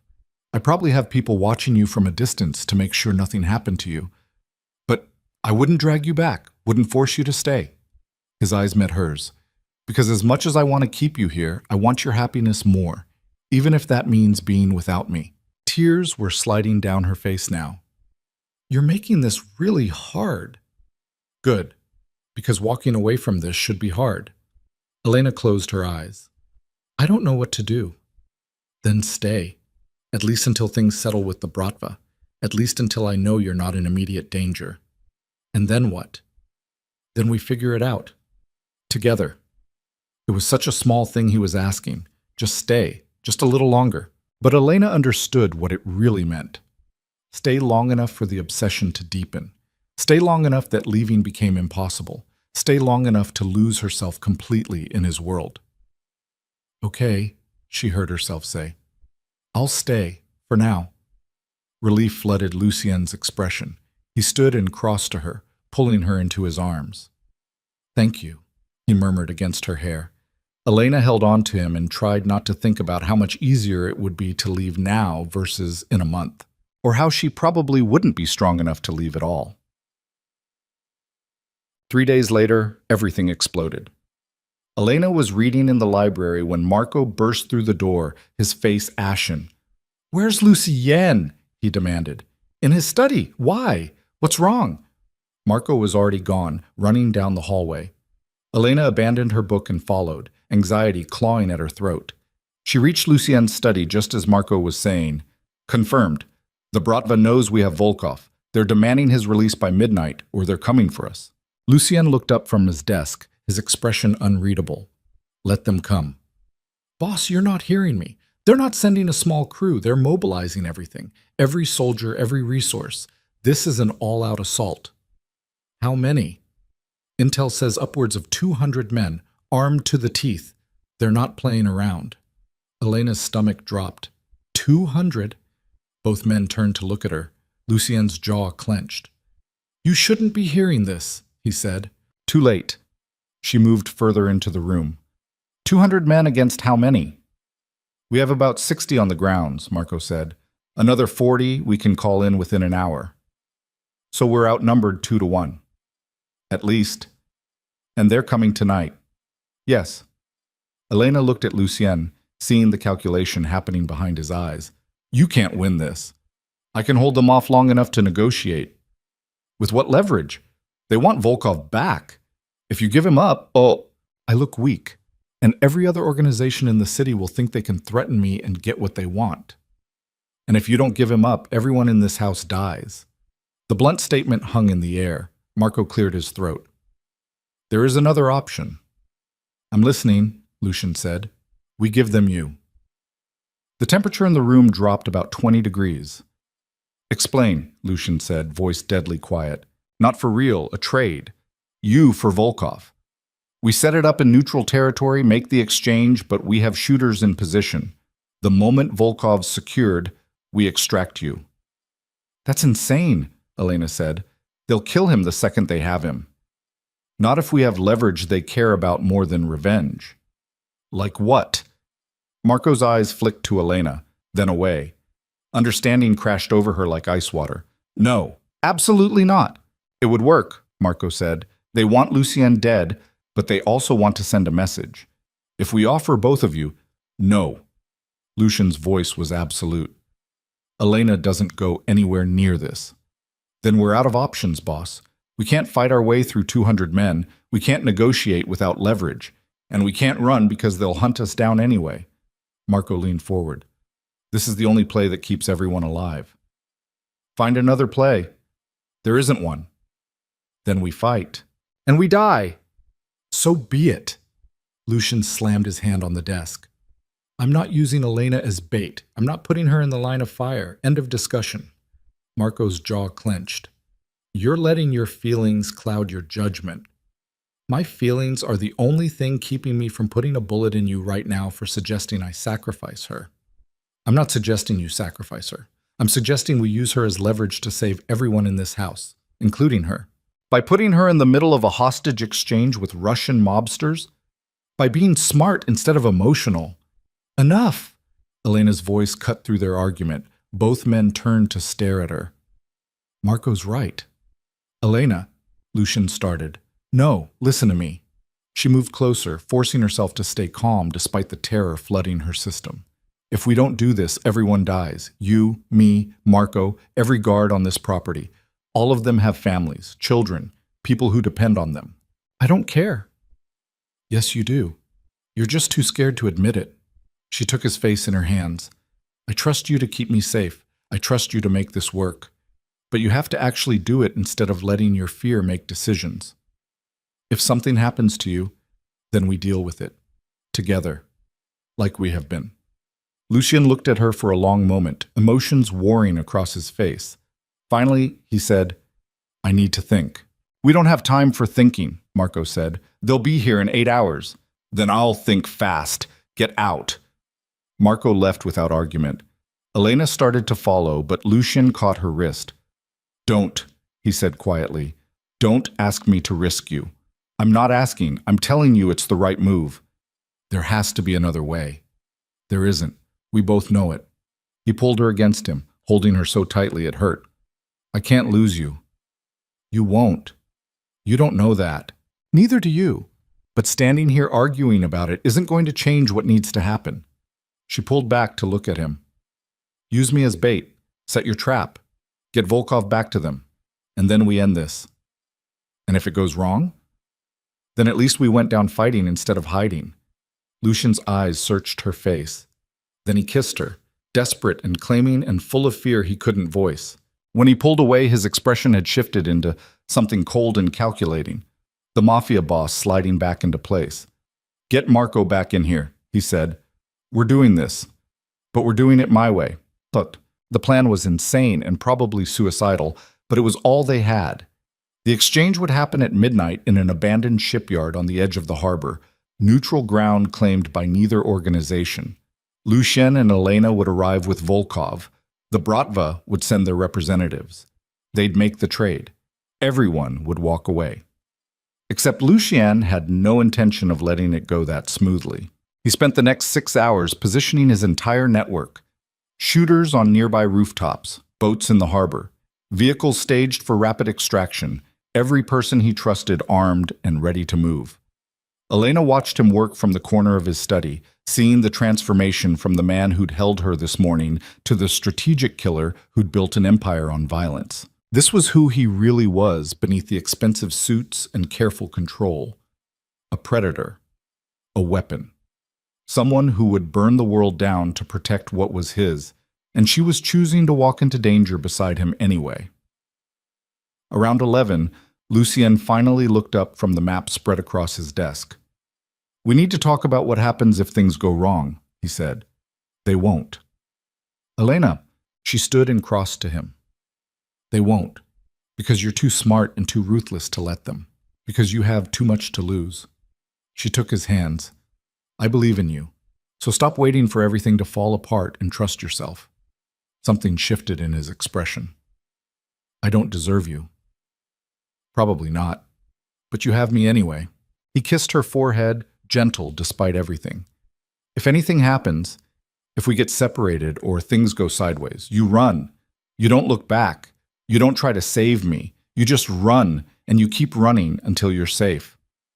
I'm not leaving you. Yes, you are, because I can't do this if I'm worried about you. Elena wanted to argue, wanted to tell him she'd never abandon him, but she saw the fear in his eyes and understood what he needed to hear. Okay, she lied. If things go wrong, I'll run. He studied her face for a long moment, clearly not believing her, but accepting it anyway. Let's go end this, he said. Osik. The shipyard was exactly as atmospheric as every crime movie had ever promised. Rusted shipping containers, broken machinery, the smell of salt water and decay hanging heavy in the cold night air. Elena sat in the back of the SUV between Lucien and Marco, Volkov zip-tied and hooded in the seat across from them. 2 more vehicles flanked theirs, all of them rolling slowly through the maze of containers toward the designated meeting point. Remember the plan, Lucien said quietly. His hand found Elena's in the darkness, squeezing tight. Stay close to me. Don't speak unless spoken to. And when I give the signal, I know, Elena interrupted. She could hear her own heartbeat pounding in her ears. The vehicles stopped.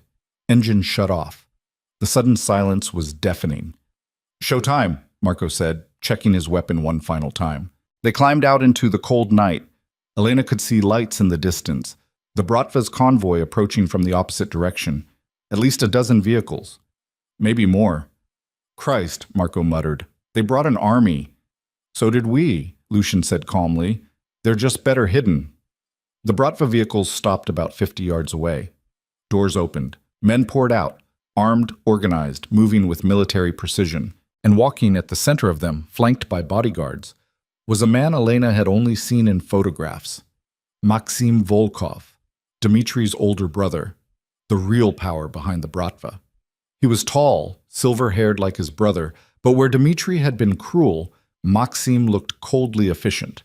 The kind of man who calculated costs and benefits before deciding whether killing you was worth the effort. "Lucien Moretti," Maxim called across the distance. His accent was thick, but his English was perfect. "You have something that belongs to me." "You have a lot of things that belong to other people," Lucien called back. "Doesn't mean I'm giving them all back." Brave words for a man outnumbered 5-1. Numbers don't mean much when you're fighting smart instead of hard. Maxim's mouth curved. "I like you. It's a shame we have to do this." "We don't. You could walk away. Let your brother face consequences for his actions. Everyone goes home alive." "And look weak to every organization in this city? I think not." Maxim gestured and his men parted. Someone was dragged forward, a woman, maybe 30, bruised and terrified. Elena's stomach dropped. "Do you know who this is?" Maxim asked. Lucien's hat tightened on Elena's. "No. Svetlana Petrov, one of your accountants. She's been feeding us information for 6 months." He pulled a gun and pressed it to Svetlana's temple. "Here's how this works. You give me my brother. I give you your traitor. Everyone walks away. Simple." "And the girl?" Lucien asked, his voice carefully neutral. "What girl?" Maxim's eyes slid to Elena. "Oh, her. She comes with me." "No." "Then we all die here tonight. Your choice." The world narrowed to that single moment. Elena felt Lucien's entire body tense beside her, every muscle coiled like a snake about to strike. "Counter offer," Lucien said. "I give you Dmitri. You give me Svetlana. Elena stays with me, and we call this even." "Not good enough." "Then we have a problem." "Yes, we do." Maxim pulled the trigger. Svetlana's head snapped back, blood spraying. She crumpled to the ground like a puppet with cut strings. Elena gasped, horror flooding through her. "That's what happens when you waste my time," Maxim said calmly, as if he hadn't just executed someone in cold blood. "Now, do we trade or do I start killing your men one by one until you agree?" Lucien's jaw was clenched so hard Elena could see the muscle jumping. He was calculating, weighing options, running through scenarios, and coming up empty. "Fine," he said finally. "The trade. But it happens simultaneously. Your brother for the girl. No tricks." "Agreed." Marco dragged Dmitri Volkov forward, yanking off the hood. Dmitri blinked in the harsh light, looking around wildly, and when he saw his brother, relief flooded his features. On the Bratva side, 2 men grabbed Elena's arms. "Wait," she started. "It's okay," Lucien said, though his eyes said otherwise. "Just walk straight across. Don't run. Don't fight. And when you reach me, I know." They started walking, Elena moving toward the Bratva, Dmitri moving toward Lucien, 50 yards of empty ground between them. 40 yards. 30. Elena's heart was hammering. Something felt wrong. Off. The Bratva soldiers were too relaxed, too confident. 20 yards. Lucien's eyes met hers across the distance, and she saw the exact moment he realized it too. "Elena, run!" he shouted. Gunfire exploded from everywhere at once. The Bratva soldiers scattered, returning fire. Lucien's hidden shooters opened up from their positions.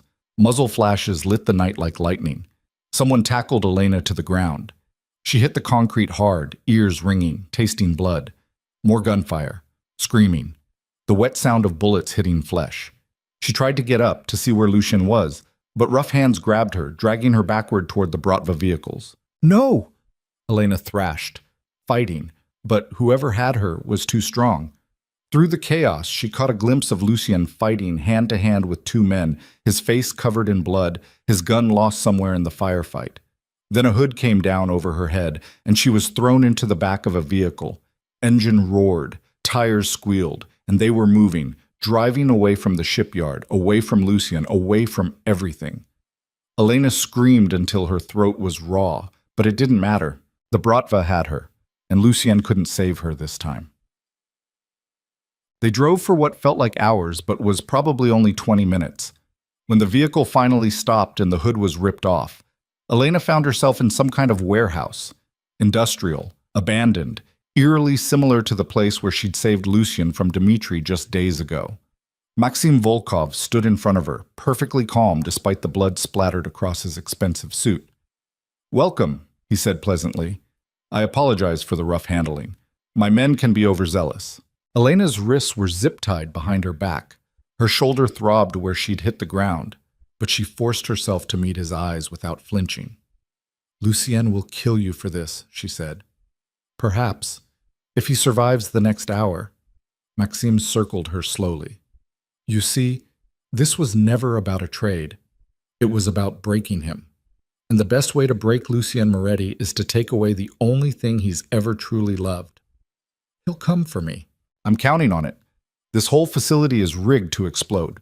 The moment he walks through that door," Maxime snapped his fingers. "Boom. No more Lucien Moretti. No more Moretti Empire. Just ashes and memories." Elena's blood ran cold. "You're insane." "I'm practical. Lucien is too dangerous to leave alive, too smart to defeat conventionally, so I use his greatest strength against him." He leaned closer. "His love for you. He won't fall for it. He will. Because he can't help himself. Because the thought of you suffering is more unbearable to him than his own death." Maxime straightened. "Men like Lucien always have the same fatal flaw. They think love makes them stronger, but really, it just gives people like me a target." Elena's mind raced. She had to warn Lucien, had to find a way to contact him before he walked into this trap. But her phone was gone. Her hands were tied, and Maxime's men surrounded her with weapons drawn. "Nothing to say?" Maxime asked. "You won't win," Elena said quietly. "Even if you kill Lucien, his people will come after you. Every single person in his organization will make it their life's mission to destroy you. Then I'll destroy them too. One by one until there's no one left who remembers the Moretti name." He turned to leave, then paused. "Oh, and Elena, when Lucien arrives, and he will, tell him I said thank you. Thank you for being stupid enough to love someone. It made this whole thing so much easier." Then he was gone, leaving her alone with armed guards in a warehouse rigged to explode the moment Lucien tried to save her. And Elena finally understood the horrifying truth. There was no way out of this. Not for her, not for Lucien. This was how their story ended.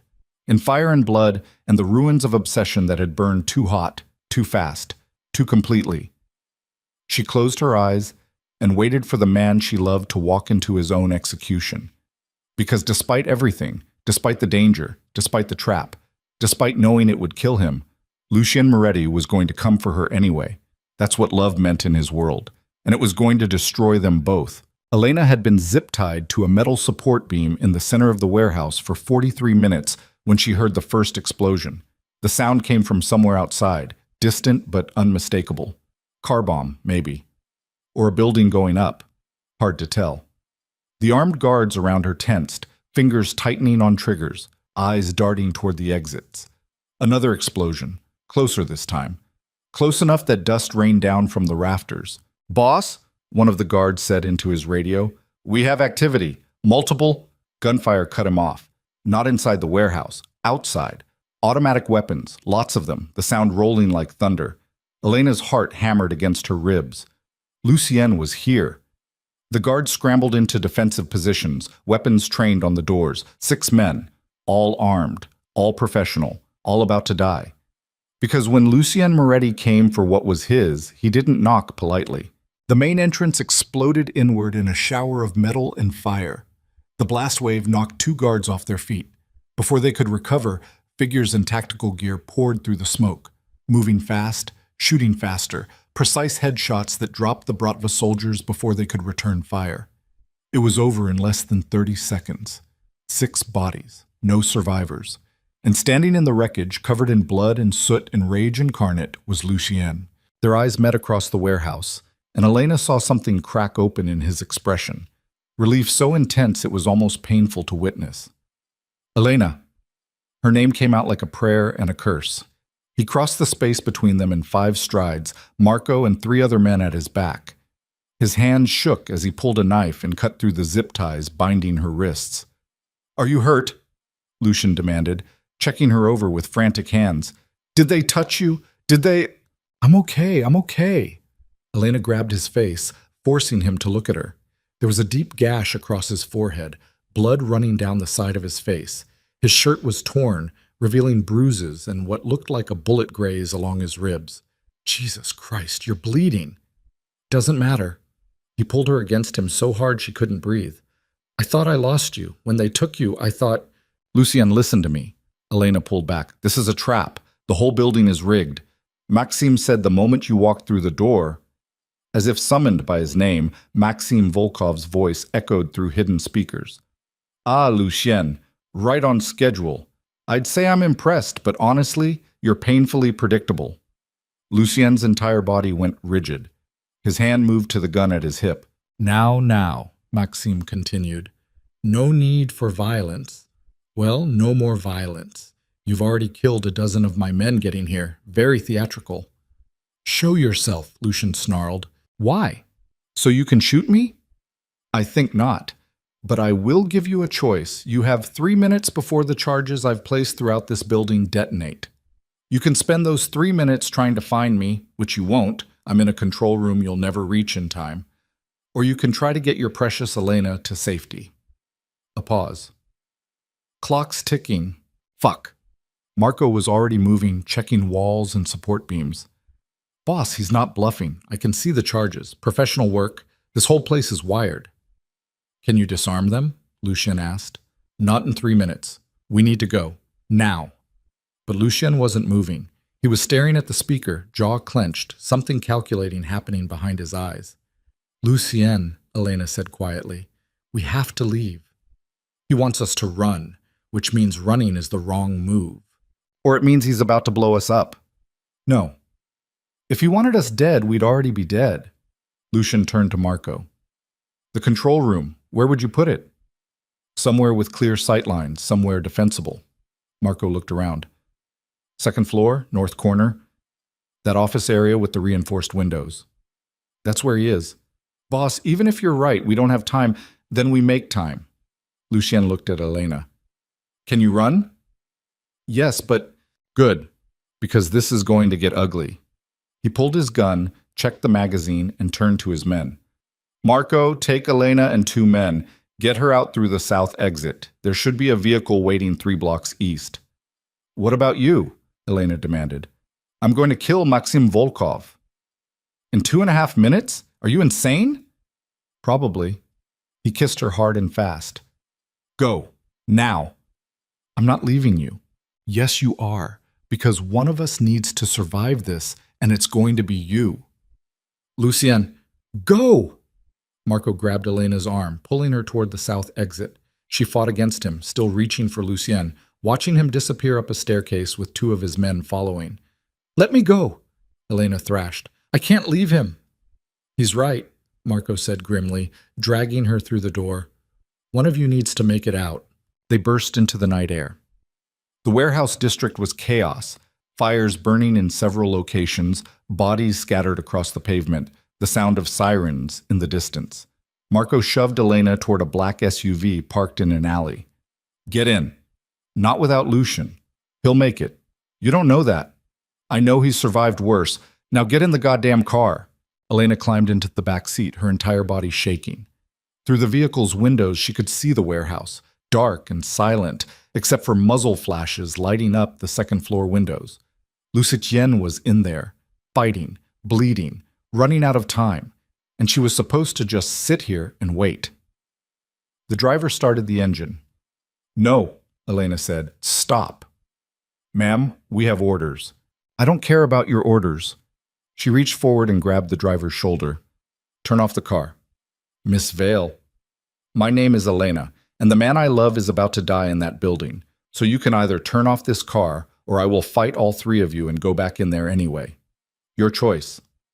Marco stared at her for a long moment. Then he sighed. "You're as crazy as he is." "Probably. If we die, it's on you." I can live with that.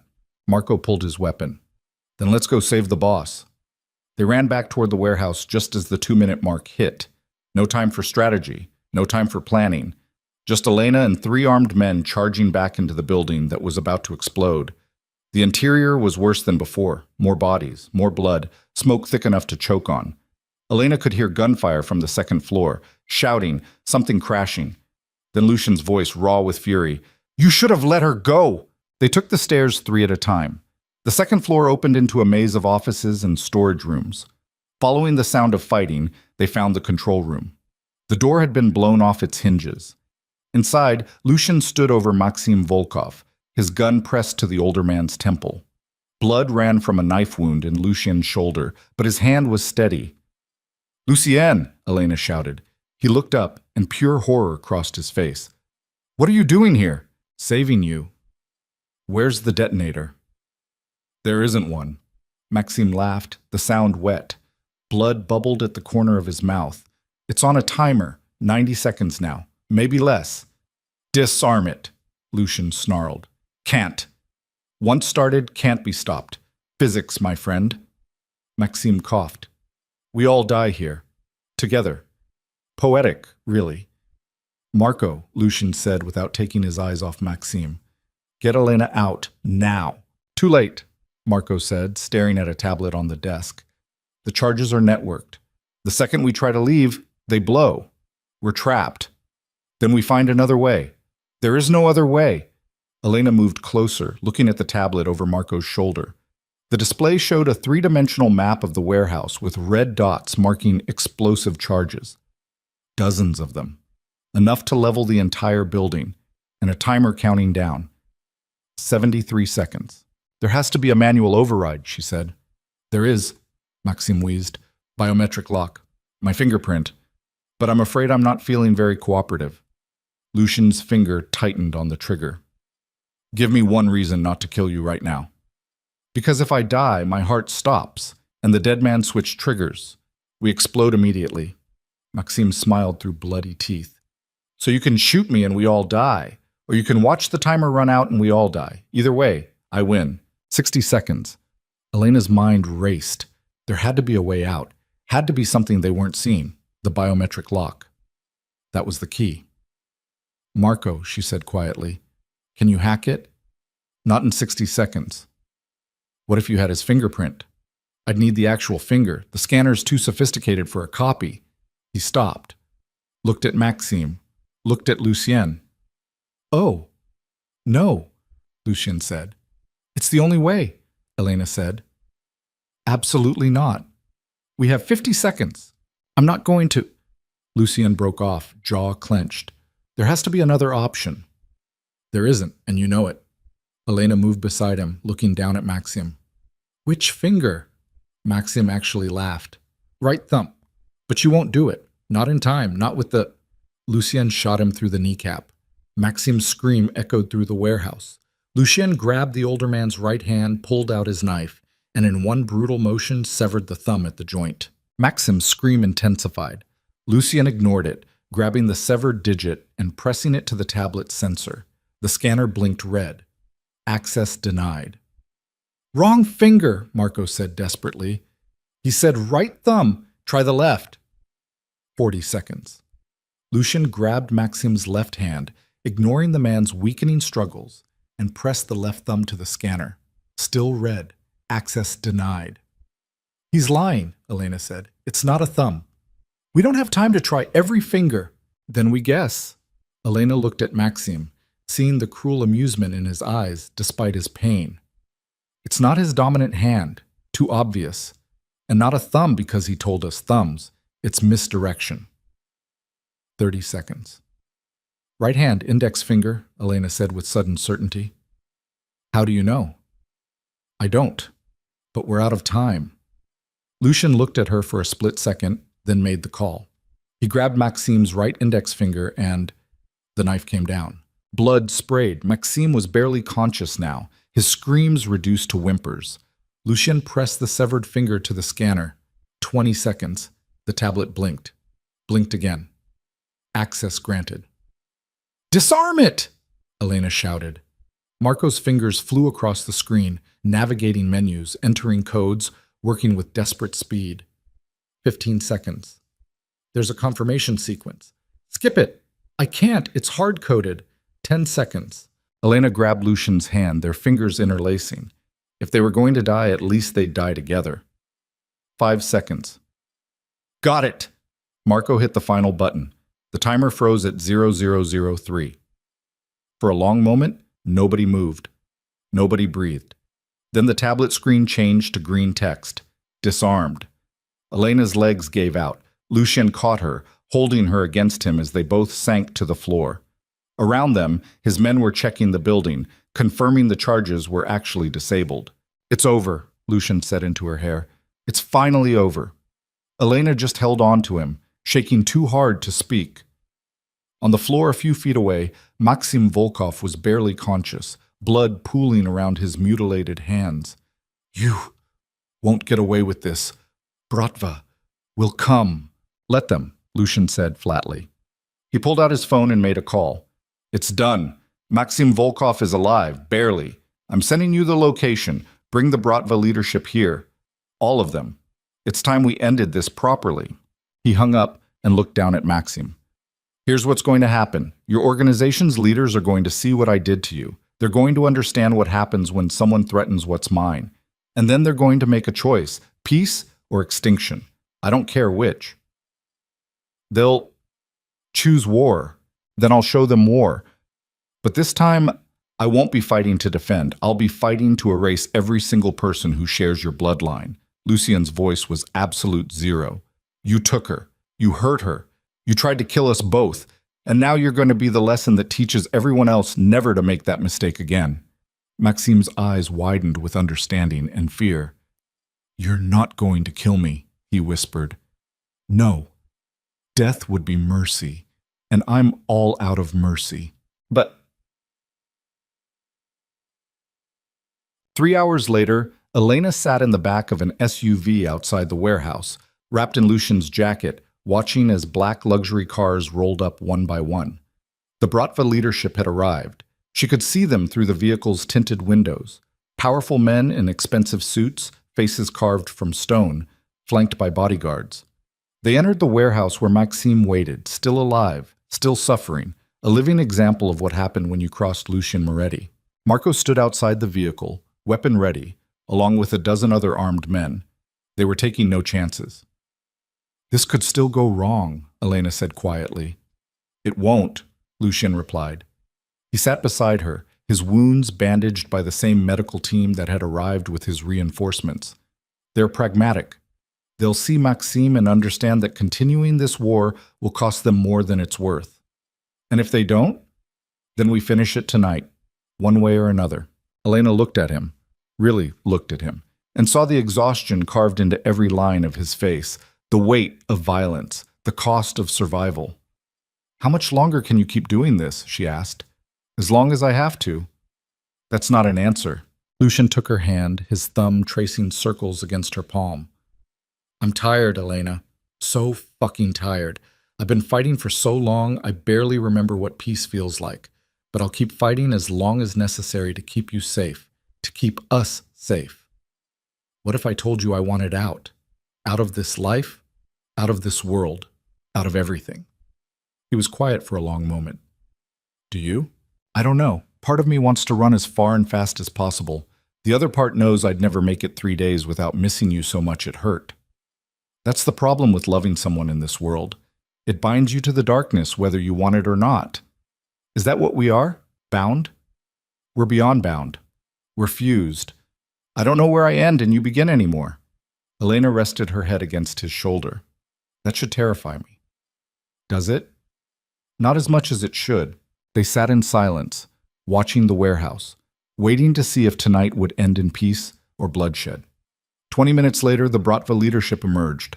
They walked to their vehicles without looking back, engines starting, convoys rolling away into the night. Marco approached the SUV, opening the door. It's done. They agreed to peace. Full ceasefire. No retaliation. They're taking Maxim back to Russia. What happens to him there is their business. Relief flooded through Elena. So it's really over? This part is, Marco said. But boss, we need to talk about the bigger picture. With the Bratva backing down, the other organizations are going to see an opening. The Chinese, the Italians, maybe the Colombians. They'll test you, see if you're weak. Let them, Lucien said. We'll handle it when it comes. And the girl? Marco asked carefully. Word spread that she's your weakness, that tonight happened because of her. Some of the men are asking questions, saying she's a liability. Lucien's expression went cold. Tell those men that if I hear another word questioning Elena's place in my life, I'll personally put a bullet in their skull. She's not a liability. She's the reason I survived tonight, the reason any of us did. I'll spread the word. Make sure you do, because I'm done justifying what she means to me. Anyone who has a problem with it can find another organization to work for. Marco nodded and walked away. Elena looked at Lucien. You can't threaten your own men over me. I just did. That's going to cause problems. I don't care. They need to understand that you're not negotiable. Not now, not ever. Even if it costs you loyalty? Loyalty built on questioning you isn't loyalty I want. Elena didn't know what to say to that, so instead she kissed him, soft and gentle, and full of everything she couldn't put into words. When they pulled apart, Lucien rested his forehead against hers. Let's go home, he said quietly. Where's home? Wherever you are, Matat. They returned to the estate as the sun was rising, painting the sky in shades of gold and pink. Elena had been awake for nearly 30 hours. Every muscle ached. Her wrists were raw from the zip ties. She probably looked like hell. But she was alive. They were both alive. Lucien led her upstairs to his room, not hers, a deliberate choice. They showered together, washing away blood and soot and the residue of violence, then collapsed into bed without bothering to dress. Elena curled against his chest, feeling his heartbeat steady and strong beneath her palm. I thought I lost you, Lucien murmured into her hair. When they took you, when I saw that warehouse, when the timer was counting down, I thought this was it. This was how I'd lose you. But you didn't. This time. What about next time? Or the time after that? His arms tightened around her. How many times can we almost die before our luck runs out? I don't know. But I know I'd rather face death with you than live safely without you. That's insane. So is everything about us. Why stop now? Despite everything, he laughed, a quiet, exhausted sound. You're going to be the death of me. Probably. But you'll die happy. That's not as comforting as you think. Elena tilted her head up to look at him. What happens now? After tonight? Now we rebuild, strengthen our defenses. Make it clear that what happened with the Bratva was a one-time show of mercy. The next organization that tries something won't be so lucky. That's not what I meant. I meant what happens with us. Lucien's eyes searched her face. What do you want to happen? I want normal, or as close to normal as we can get. I want to wake up next to you without wondering if it's the last time. I want dinners that don't get interrupted by violence. I want to finish my degree and become a teacher and have a life that exists outside of this world. You can have all of that. Can I? While living in a fortress surrounded by armed guards? While dating a man who runs a criminal empire? It won't be perfect, but it will be ours. Elena was quiet for a long moment. I need you to promise me something. Anything. Promise me that if there's ever a choice between your empire and me, you'll choose your empire. Lucien went very still. What? I'm serious. Your organization employs hundreds of people. Their families depend on you. I can't be the reason all of that falls apart. Elena, promise me, Lucien, because if you don't, I'll always wonder if I'm destroying you by being here. He was quiet for so long she thought he wasn't going to answer. Finally, he said, I can't promise that. Because if it came down to choosing between the Empire and you, I'd choose you every time. I'd burn everything I've built to ash if it meant keeping you safe. That's what I'm afraid of. Then be afraid. Because that's who I am. That's what you mean to me. He cupped her face in both hands. I'm not a good man, Elena. I've never pretended to be. But I'm yours. Completely. Irrevocably. And that's never going to change. Tears burned behind her eyes. You're impossible. So are you. We're a matched set. Elena kissed him then, pouring every complicated emotion into it, love and fear and frustration and desperate hope. When they finally broke apart, both breathing hard, Lucian said, "Stay with me. Not just tonight. Not just until the next crisis. Stay permanently. Move your life here. Let me take care of you while you finish school. Let us build something together." Are you asking me to I'm asking you to choose this. Choose us. Choose the messy, dangerous, completely insane life we've built together. What if I say no? Then I'll be devastated, but I'll respect it. Elena looked at him, this beautiful, broken, dangerous man who had invaded her life like a hurricane and refused to leave, and realized the choice had already been made. She'd made it the night she walked into that warehouse to save him. Made it when she'd chosen to come back to this estate. Made it every single time she'd chosen him over safety, over sanity, over everything else. "Okay," she whispered. "Okay. I'll stay. I'll finish school. I'll let you take care of me. I'll choose us." She took a shaky breath. "But you have to promise me something in return." "Name it. Promise me you'll try. Try to step back from the violence when you can. Try to build something legitimate alongside the Empire. Try to be more than just the monster everyone expects you to be." Lucian's eyes were intense. "For you? I'll try. That's all I'm asking." He kissed her forehead, gentle despite the desperate way he held her. "Get some sleep. We'll figure out the details later." Elena closed her eyes, feeling exhaustion finally dragging her under. Just before sleep claimed her, she murmured, "I love you." "I love you too," Lucian replied. "More than anything." She believed him. God help them both, she believed him. Elena woke to darkness and the sound of her phone buzzing insistently on the nightstand. She blinked at the ceiling, disoriented. Beside her, Lucien was dead asleep, his breathing deep and even. She'd never seen him sleep this deeply. The exhaustion must have finally caught up to him. Her phone buzzed again. She reached for it carefully, not wanting to wake him, and saw dozens of missed calls and texts, all from Marco. Her stomach dropped. She opened the most recent message. "Elena, we have a problem. Call me immediately. Don't tell Lucien yet." "Don't tell Lucien? What the hell?" Elena slipped out of bed, grabbed Lucien's shirt from the floor, and moved into the hallway. She closed the bedroom door quietly behind her and called Marco. He answered on the first ring. "Where are you?" "Hallway outside Lucien's room." "What's going on? Is he awake?" "No, he's exhausted. I don't want to wake him unless it's urgent." Marco was quiet for a moment. "It's urgent, but you need to hear this first. Alone." Ice flooded Elena's veins. "Tell me." "The Bratva. They didn't actually agree to peace." "What? But you said—" "They lied. The whole meeting was theater. They took Maxim back to Russia, not to punish him, but to plan retaliation.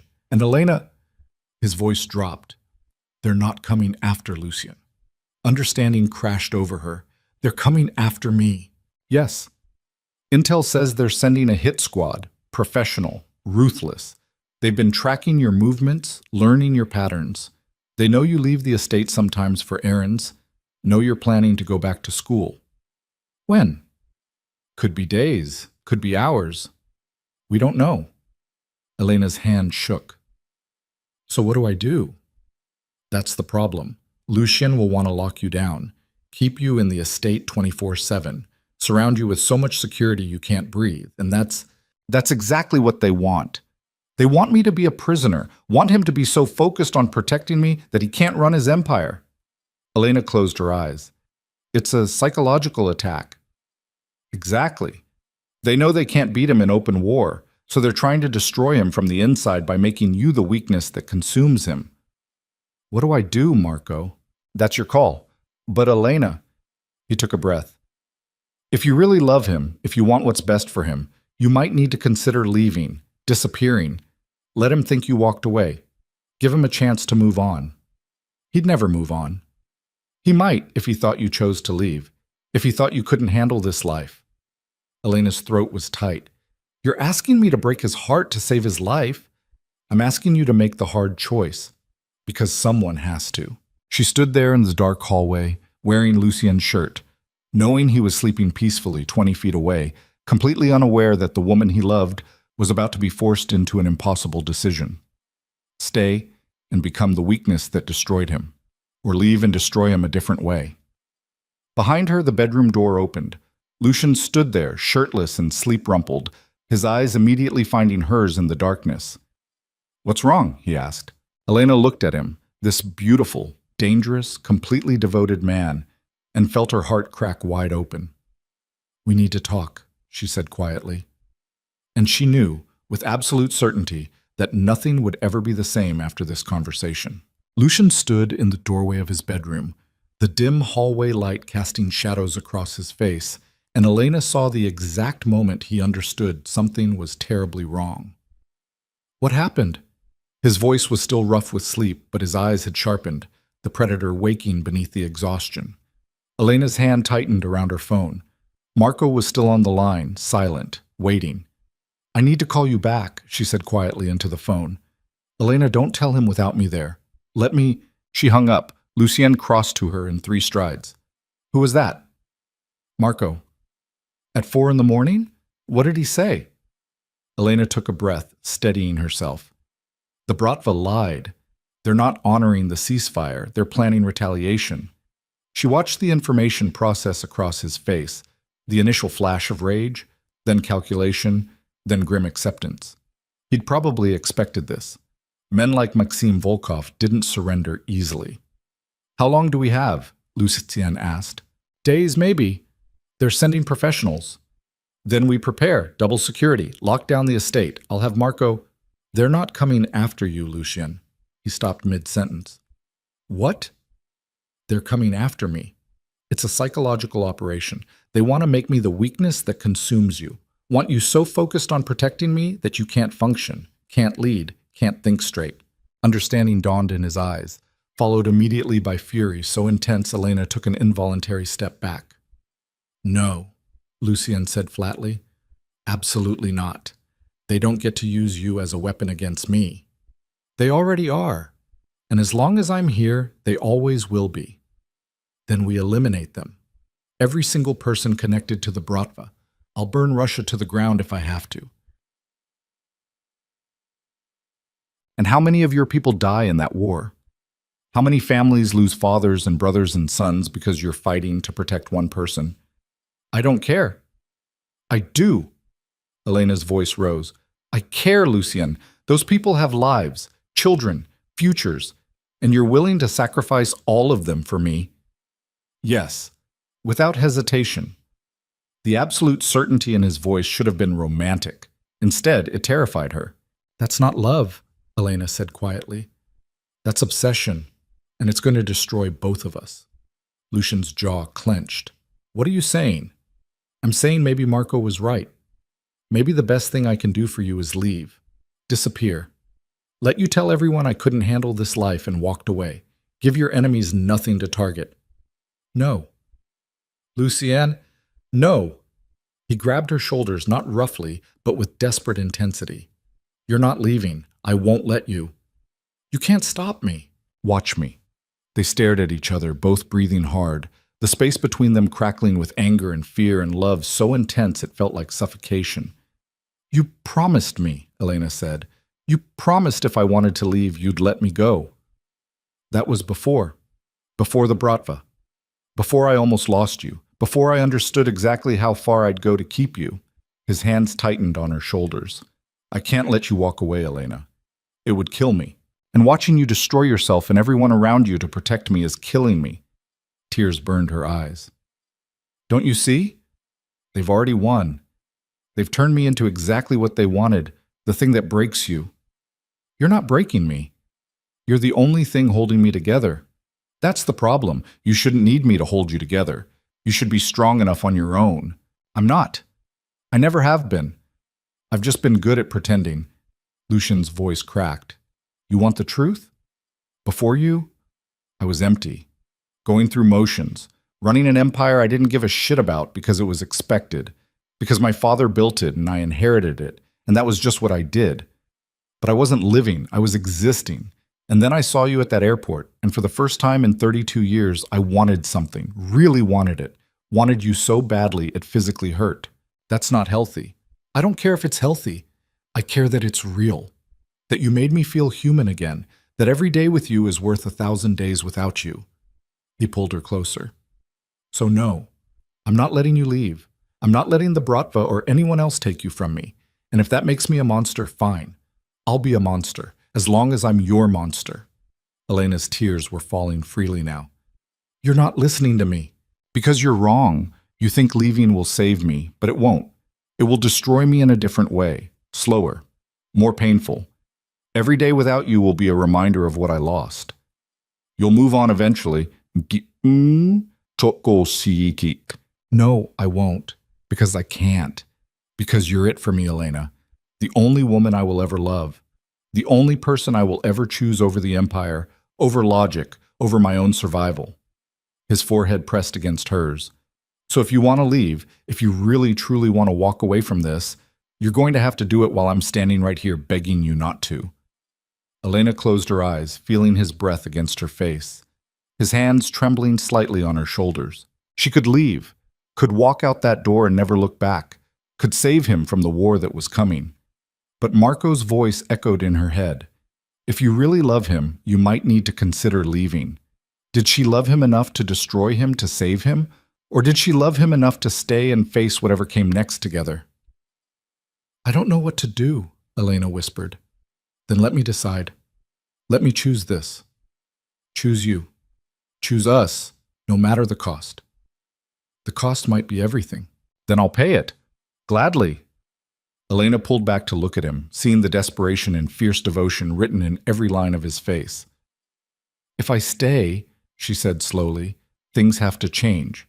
No more making decisions about my life without asking me first. No more destroying my options because you think you know better.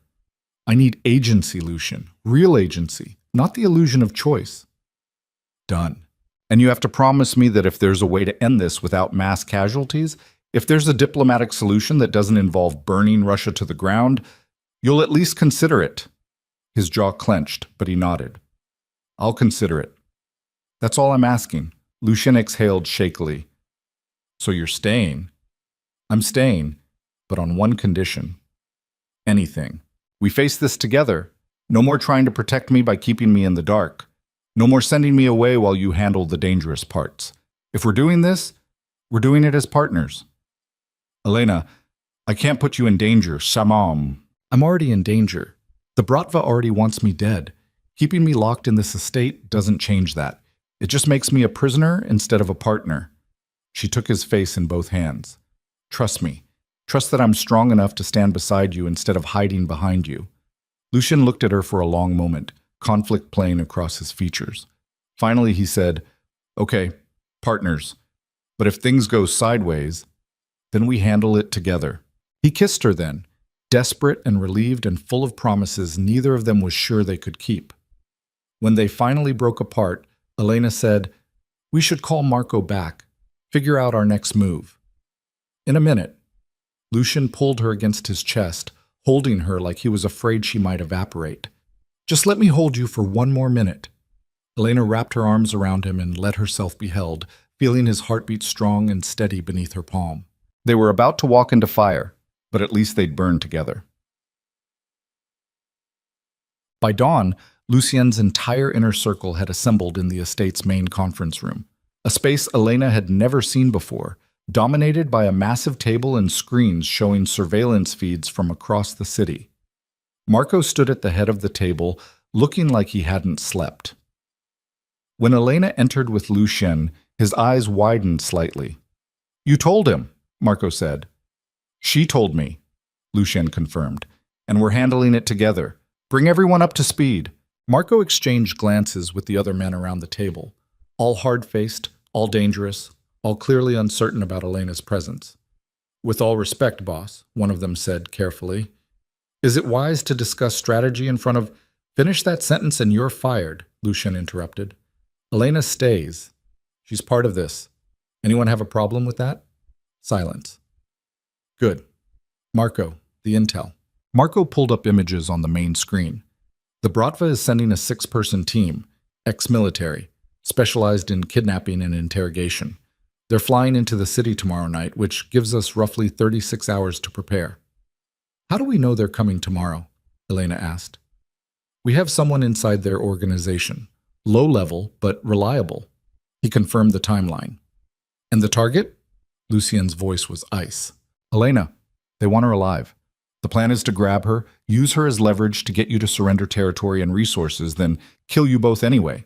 Ambitious, one of the other men muttered. Stupid, Lucien corrected. They're assuming we'll play defensively. Wait for them to come to us. Shouldn't we? Elena asked. No, because defensive means they choose the time and place. Offensive means we do. Lucien looked at Marco. You said they're flying in tomorrow night. Which airport?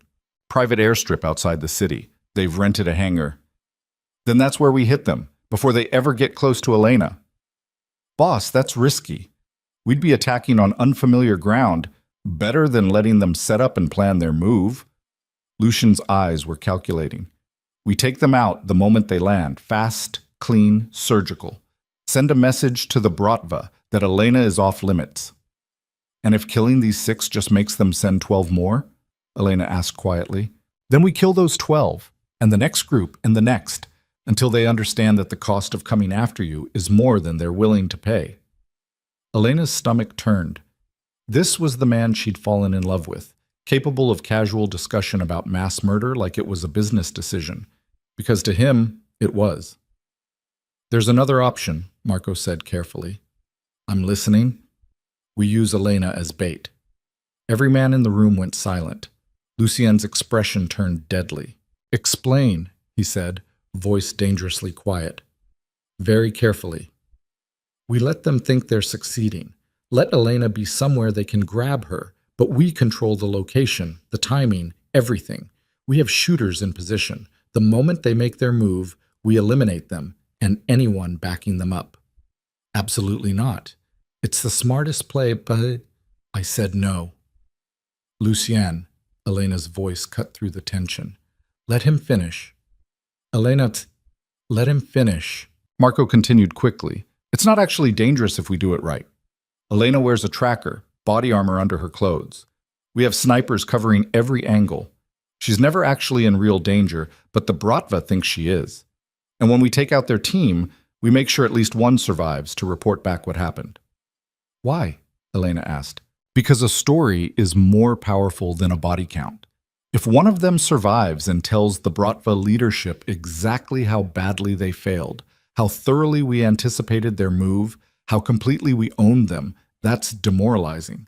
That makes them think twice before trying again. It was smart. Brutal, but smart.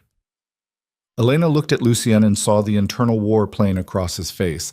Strategy versus emotion. Logic versus fear. No, he said finally. I won't use her as bait. Find another way.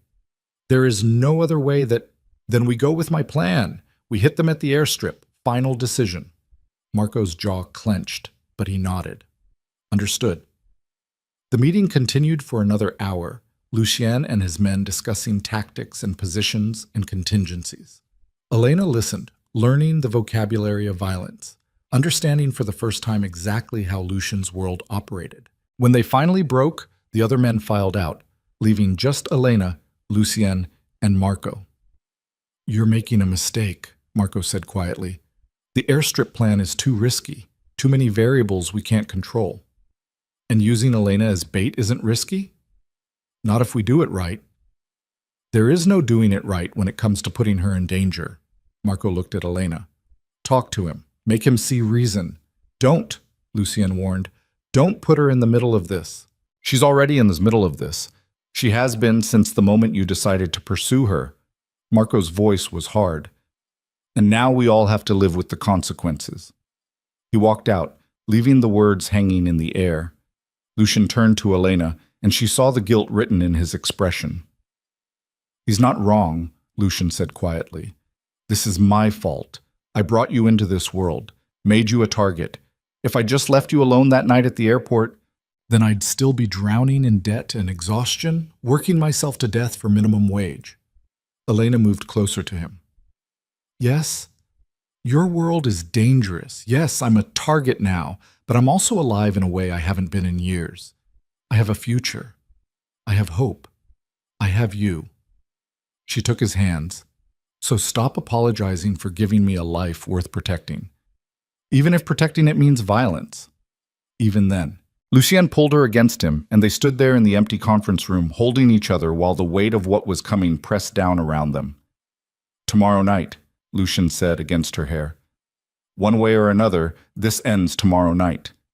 Elena closed her eyes and hoped he was right. Kid. The next 36 hours passed in a blur of preparation. Elena watched Lucien and his men move with military precision, weapons checked and rechecked, vehicles staged, communications equipment tested. The estate transformed into a war camp, every person focused on the single goal of eliminating the Bratva threat. She tried to help where she could, but mostly she stayed out of the way, feeling useless and increasingly anxious. The night before the operation, Elena couldn't sleep. She lay in Lucien's bed staring at the ceiling while he worked in his study, planning and replanning every detail. Around 3 a.m, she gave up and went to find him. He was standing in front of a massive map of the airstrip, marking positions with different colored pins. He looked exhausted, eyes bloodshot, jaw shadowed with stubble, the cut on his forehead from the warehouse still visible beneath the stitches. You should be sleeping, Elena said from the doorway. So should you. Can't, too wired. Lucien set down the pins and turned to face her. Second thoughts?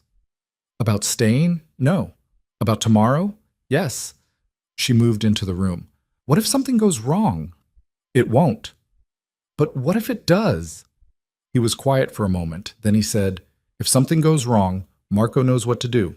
He'll get you out, keep you safe. Make sure you have everything you need. I don't want Marco.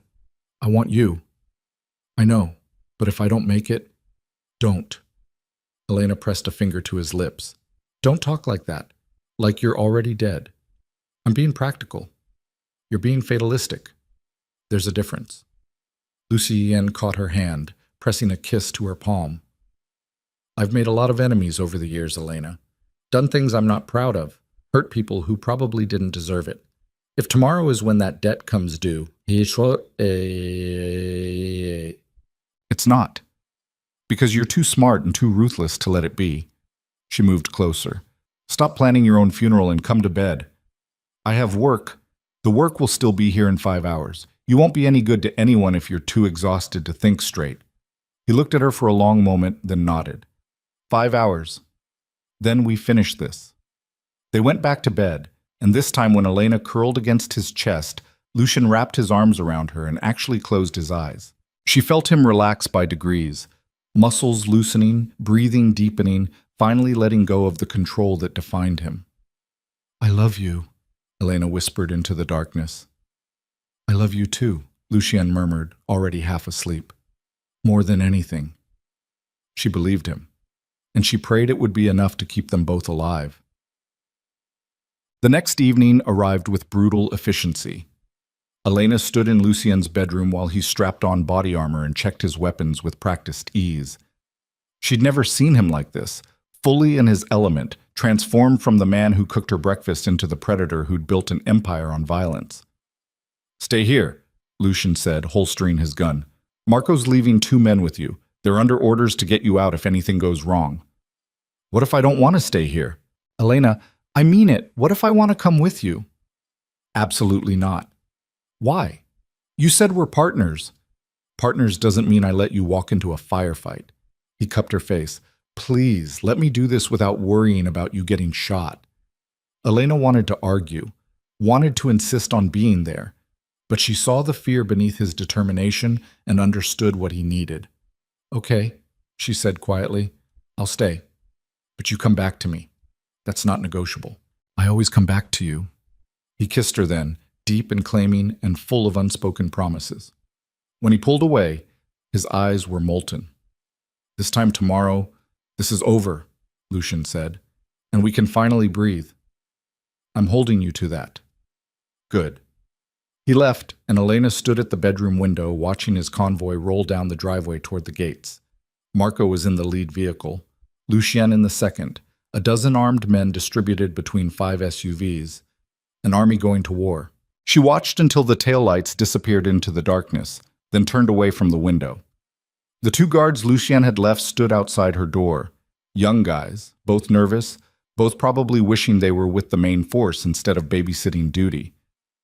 Elena paced the bedroom, too anxious to sit still. Every minute felt like an hour. Every sound made her jump. She checked her phone obsessively. No messages, no updates. Around 8 o'clock, her phone finally buzzed. Marco. In position. Radio silence from here. We'll update when it's done. Elena typed back. Keep him safe. The response came 30 seconds later. Always. Then nothing. The silence was unbearable. Elena tried to distract herself, turned on the television, tried to read, attempted to eat the dinner the kitchen staff had prepared. Nothing worked.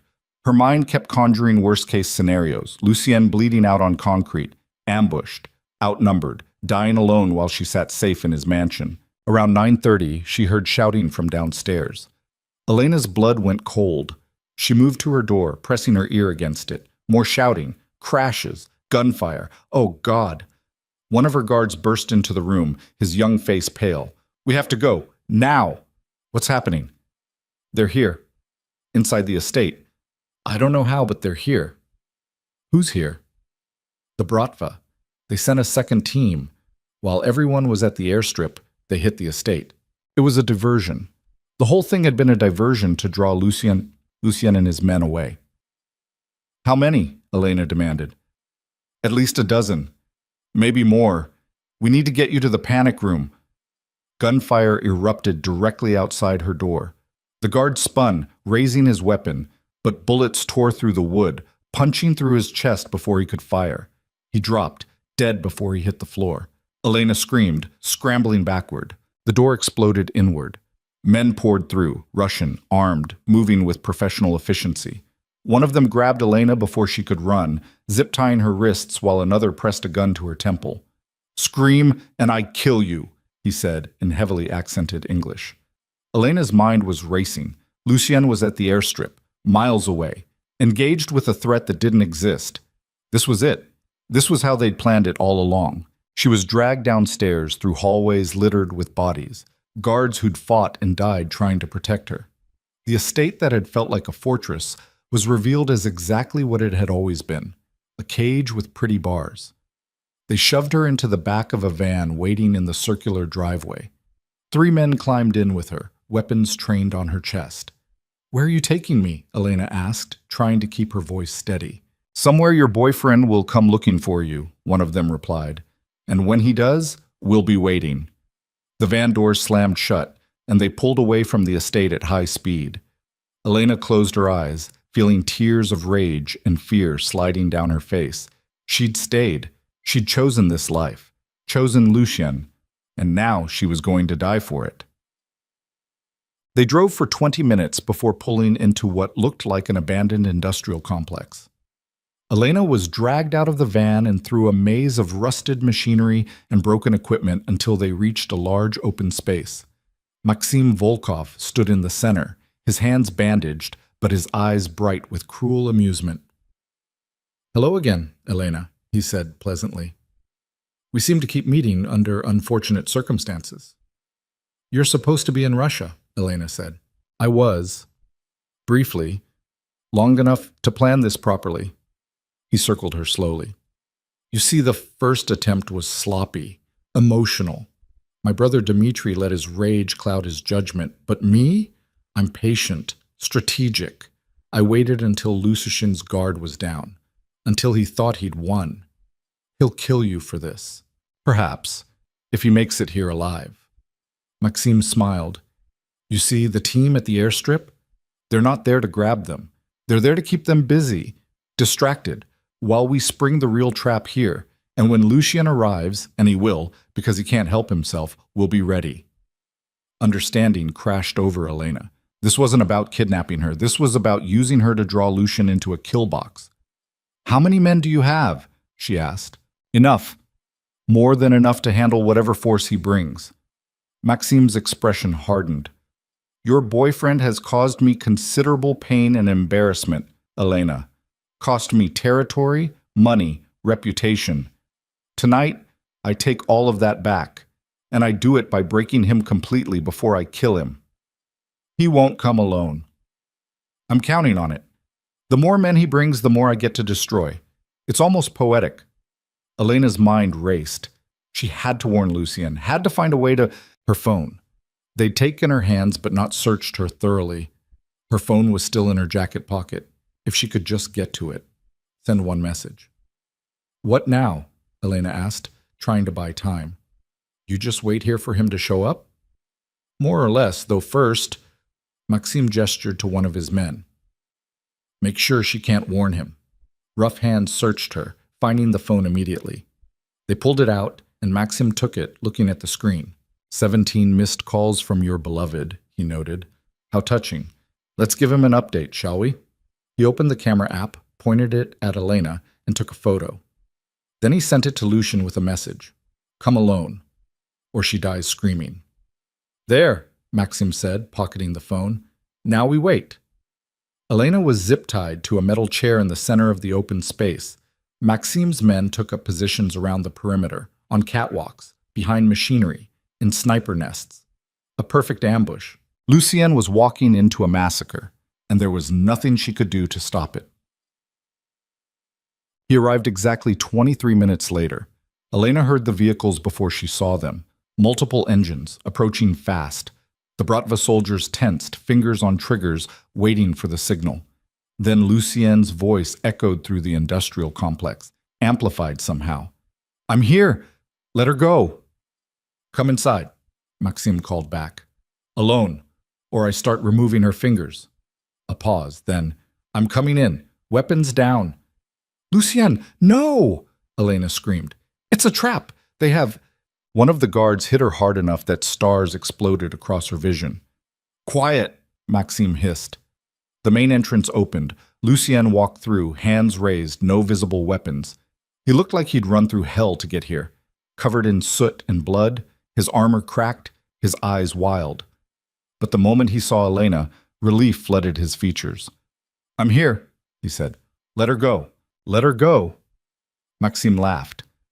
Why would I do that when keeping her is so much more fun? He gestured, and his men emerged from their hiding spots, dozens of them, all armed, all pointed at Lucien. Understanding crossed Lucien's face. You planned this from the beginning. Of course. Did you really think I'd accept defeat so easily? That the Bratva would simply walk away? Maxime shook his head. You're smart, Lucien, but you're also predictable. You love her, and love makes men stupid. You're right, Lucien said quietly. Love does make men stupid, which is why I knew you'd never actually honor the ceasefire. Why I've been planning for this moment since you left with your brother. Maxime's smile faltered. What? Lucien looked up at the rafters, at the sniper positions, at the places where the Bratva soldiers waited. Marco, now! The industrial complex erupted. Explosions tore through support columns. The catwalk where 3 snipers waited collapsed in a shower of sparks and screaming metal. Smoke grenades detonated, filling the space with thick gray fog. And then Lucien's men poured in from every direction, not from the main entrance, but from secondary access points Elena hadn't even known existed. They moved through the smoke like ghosts, muzzle flashes lighting the chaos, taking out Bratva soldiers with brutal efficiency. Lucien dove toward Elena, cutting through her zip ties with a knife he'd apparently hidden somewhere. Can you run? Yes. Then run. Marco's outside with a vehicle. Go. Not without you. Go! Another explosion, closer this time. The world was fire and smoke and screaming. Elena ran, staying low, following the path Lucien had indicated. Behind her, she could hear gunfire intensifying, men dying, the sounds of close-quarters combat. She burst through a side door and found Marco waiting beside an SUV, engine running. Where's Lucien? He demanded. Still inside. He told me to run. Get in. I'll go back for him. No, I'm going back. Elena, I'm not leaving him. She turned and ran back toward the building before Marco could stop her. The interior was worse than before. Bodies everywhere. The smoke so thick she could barely see. Elena pulled her jacket over her mouth and pushed forward, following the sound of fighting. She found Lucien and Maxime locked in hand-to-hand combat near the center of the space. Both men were bleeding, both exhausted, both fighting with the desperation of men who understood only one of them was leaving alive. Maxime had a knife. Lucien had his bare hands in absolute fury. Elena watched as Lucien caught Maxime's wrist, mid-stab, twisted hard enough that bones cracked, and drove his elbow into the older man's face. Maxime staggered, and Lucien pressed the advantage, raining blows that were more brutality than technique. This wasn't strategy. This was rage. "Lucien!" Elena screamed. He froze, fist raised for another strike. Maxime lay beneath him, barely conscious, blood pouring from his nose and mouth. "It's over," Elena said. "He's done. Let's go." Lucien looked down at Maxime, something dark and vicious playing across his face. For a moment, she thought he might kill him anyway.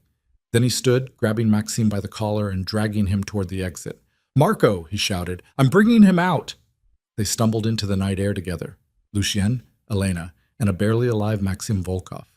The industrial complex burned behind them, flames leaping toward the sky, the sound of secondary explosions still echoing. Marco had the SUV ready. They threw Maxim in the back, climbed in after him, and the vehicle peeled away as the entire building collapsed in a final massive explosion. Nobody spoke during the drive back to the estate. Lucien held Elena against his chest, his arms like iron bands, his heartbeat frantic beneath her palm. In the back seat, Maxim drifted in and out of consciousness, groaning. When they finally pulled through the estate gates, dawn was breaking across the eastern sky. The estate looked like a war zone, bodies of Bratva soldiers scattered across the grounds, windows shattered, bullet holes pockmarking the stone walls. But it was over. It was finally over. They gathered in the library, Elena, Lucien, Marco, and what was left of Lucien's inner circle. Maxime Volkov was zip-tied to a chair in the center of the room, conscious but defeated. "What do we do with him?" Marco asked. "That's not my decision to make," Lucien said quietly. He looked at Elena. "You're the one he used as bait, the one he terrorized. This is your choice." Elena stared at Maxime. This man had ordered her kidnapping, had planned Lucien's death, had killed dozens of people in pursuit of revenge. She should want him dead, should demand blood for blood. Instead, she felt only exhaustion. "Send him back to Russia," Elena said. "Let the Bratva leadership see what happened when they sent him after us. Let them understand that we could have killed him, but chose mercy instead." "Mercy?" Maxime spat blood. "You call this mercy?" "I call it pragmatism," Elena said coldly. "Killing you makes you a martyr, sends a message that we're afraid of retaliation. Sending you back alive, broken, defeated, humiliated, that sends a different message, that we're strong enough to choose mercy, and confident enough that you're no longer a threat." Maxime's face twisted. The Bratva will do nothing, because they've lost too many men, too many resources, and gained nothing in return. And if they're smart, they'll take the lesson and never come after us again. Elena looked at Lucien. "But if I'm wrong, if sending him back just means they'll try again, then we do it your way next time." Lucien's eyes searched her face. Then he nodded. "Put him on a plane to Moscow. Make sure the Bratva leadership knows exactly what happened here. And make sure they understand this was mercy. They won't get it twice." Marco organized the transport. Within 2 hours, Maxime Volkov was on a private jet heading back to Russia, alive but destroyed. When everyone else had left, Elena and Lucien finally found themselves alone in the library. They stood there, both covered in blood and soot and the residue of violence, just looking at each other. "We survived," Elena said quietly. "Barely. But we did. Together." Lucien crossed to her, pulling her into his arms. "You were right about everything, about partnership, about not making decisions alone, about—" His voice cracked. "When I saw you tied to that chair, knowing I'd walked you into danger, that I'd made you a target—" "Stop. This wasn't your fault. This was Maxime's choice, his violence, his vendetta. That I triggered by falling in love with you. No. That he triggered by being a monster who couldn't accept defeat." Elena pulled back to look at him. "And even knowing everything that happened, all the fear and violence and near-death experiences, I'd still choose you. I'd still choose us." "Why?" "Because before you, I was surviving, barely, and now I'm living, Really living. Yes, your world is dangerous. Yes, I'm a target. But I'd rather live one real, terrifying, beautiful day with you than 1,000 safe, empty days without you. Lucien's eyes were wet. I don't deserve you. Probably not, but you have me anyway. He kissed her then, gentle despite everything, full of gratitude and relief and love so intense it made her chest ache. When they finally broke apart, Elena said, "What happens now?" "Now we rebuild, repair the damage, strengthen our defenses, make it clear this was a one-time show of mercy." And after that, Lucien took her face in both hands. "After that, we figure out how to build a life together. You finish school, become the teacher you always wanted to be. I start transitioning the empire into something more legitimate. We find a way to have both, your light and my darkness, your future and my past." "That's ambitious." "So are we." Elena smiled despite her exhaustion. "Yeah, we are." Band. 6 months later, Elena Vale stood in front of her first classroom. 23 seventh graders stared back at her with varying degrees of interest and boredom. She'd prepared for this moment for years. The lesson plans, the teaching philosophy, the carefully cultivated patience. What she hadn't prepared for was the armed guard standing outside the classroom door, or the bulletproof windows Lucian had insisted on installing, or the panic button hidden beneath her desk that connected directly to his security team. But those were just details, background noise in the life they'd built together. "Good morning, everyone," Elena said, and felt a thrill run through her. "Welcome to English literature. Let's start with introductions. Tell me your name and one book that changed your life." The students groaned, but they complied. And as Elena moved through the room, listening to their answers, guiding discussions, she felt something she hadn't experienced in years: peace. After school, she drove back to the estate in the armored SUV Lucian provided, waving to security as she passed through the gates. The mansion looked different now, less fortress, more home. They'd redecorated together over the months, adding warmth where there had been cold stone. She found Lucien in his study, on the phone negotiating some business deal. When he saw her, his expression transformed from cold calculation to genuine warmth. He wrapped up the call quickly and crossed to her, pulling her into his arms. "How was your first day?" he asked. "Terrifying, exhilarating, perfect. Tell me everything." They spent the next hour on the couch in his study while Elena talked about her students, her classroom, the small victories and frustrations of her first day teaching. Lucien listened with complete attention, asking questions, offering observations, genuinely invested in this part of her life that had nothing to do with his empire. This was who they were now: teacher and crime boss, darkness and light, two broken people who'd found each other and refused to let go despite every reason they should have. "Marco called earlier," Lucian said eventually. "The Bratva honored the ceasefire. No movements against us. No threats. They're actually backing out of 3 territories to avoid conflict. So it worked. Mercy was the right choice." "Your choice was the right choice. If it had been up to me, Maxime would be dead and we'd still be at war." "But he's not, and we're not. Growth." Elena kissed him softly. "See, you can be more than the monster everyone expects. Only with you. Only because of you. I'll take it." They had dinner together, something simple that Lucian cooked himself. Afterward, Elena worked on lesson plans while Lucian handled business calls, the two of them existing in comfortable silence. Around 11, Elena set aside her laptop and moved to where Lucian sat behind his desk. "Come to bed," she said. "I have work. The work will still be here tomorrow. You won't be any good to anyone if you're exhausted." He smiled, remembering. "You've used that line before." "It worked then. It'll work now." She took his hand. "Come on, let's get some sleep." They went upstairs together, and Elena changed into one of Lucien's t-shirts while he stripped down to boxers.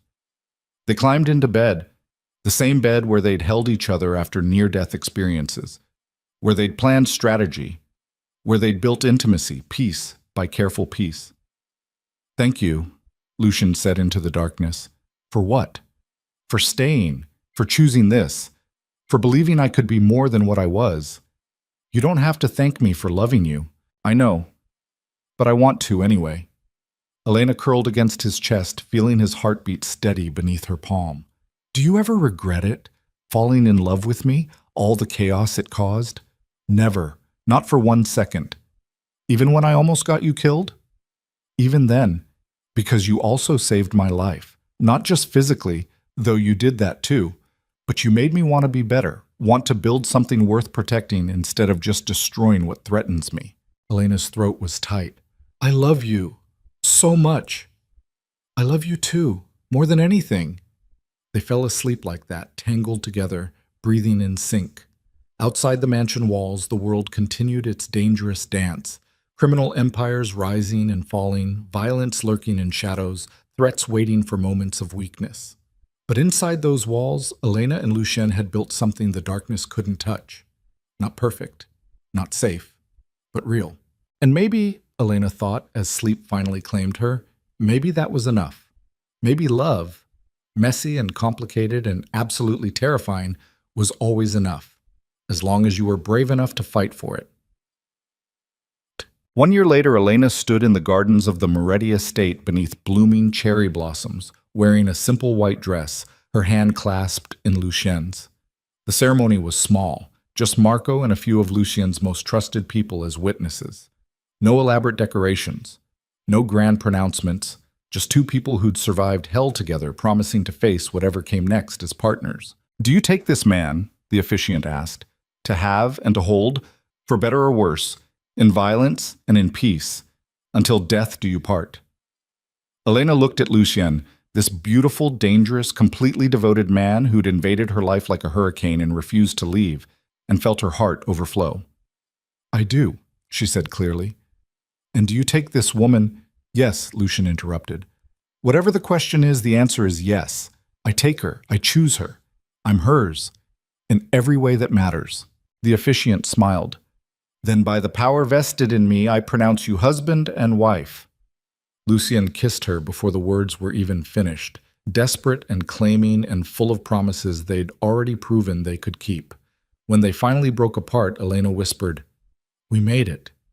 We did, against every odd, despite every threat. So what happens now? Now? Lucien pulled her close, his amber eyes warm. Now we live. Really live. Not just survive or endure, but actually build a life worth fighting for. Together. Always together. They stood there beneath the cherry blossoms while Marco snapped a few photos and the small gathering applauded. The invisible cleaning lady from the airport was gone. In her place stood Elena Moretti, teacher, wife, survivor. She'd spent 2 years drowning in debt and exhaustion before Lucien found her, had been invisible to the world around her, had forgotten what it felt like to be truly seen. But Lucien had looked at her, really looked at her, and decided she was worth burning the world down for. And somehow, impossibly, she'd fallen in love with the man willing to become a monster to protect her. Their story wasn't a fairy tale. It was messy and violent and born from darkness, but it was real. It was theirs. And Elena wouldn't change a single moment. Not the fear, not the pain, not the near-death experiences or the nights spent wondering if they'd see morning. Because all of it, every terrifying, beautiful, impossible moment, had led to this. To standing in a garden with the man she loved, choosing him over safety, over sanity, over everything else the world said mattered. Lucien Moretti might have been a monster, but he was her monster, and she would choose him again in every lifetime. That was what love meant in their world. And it was more than enough.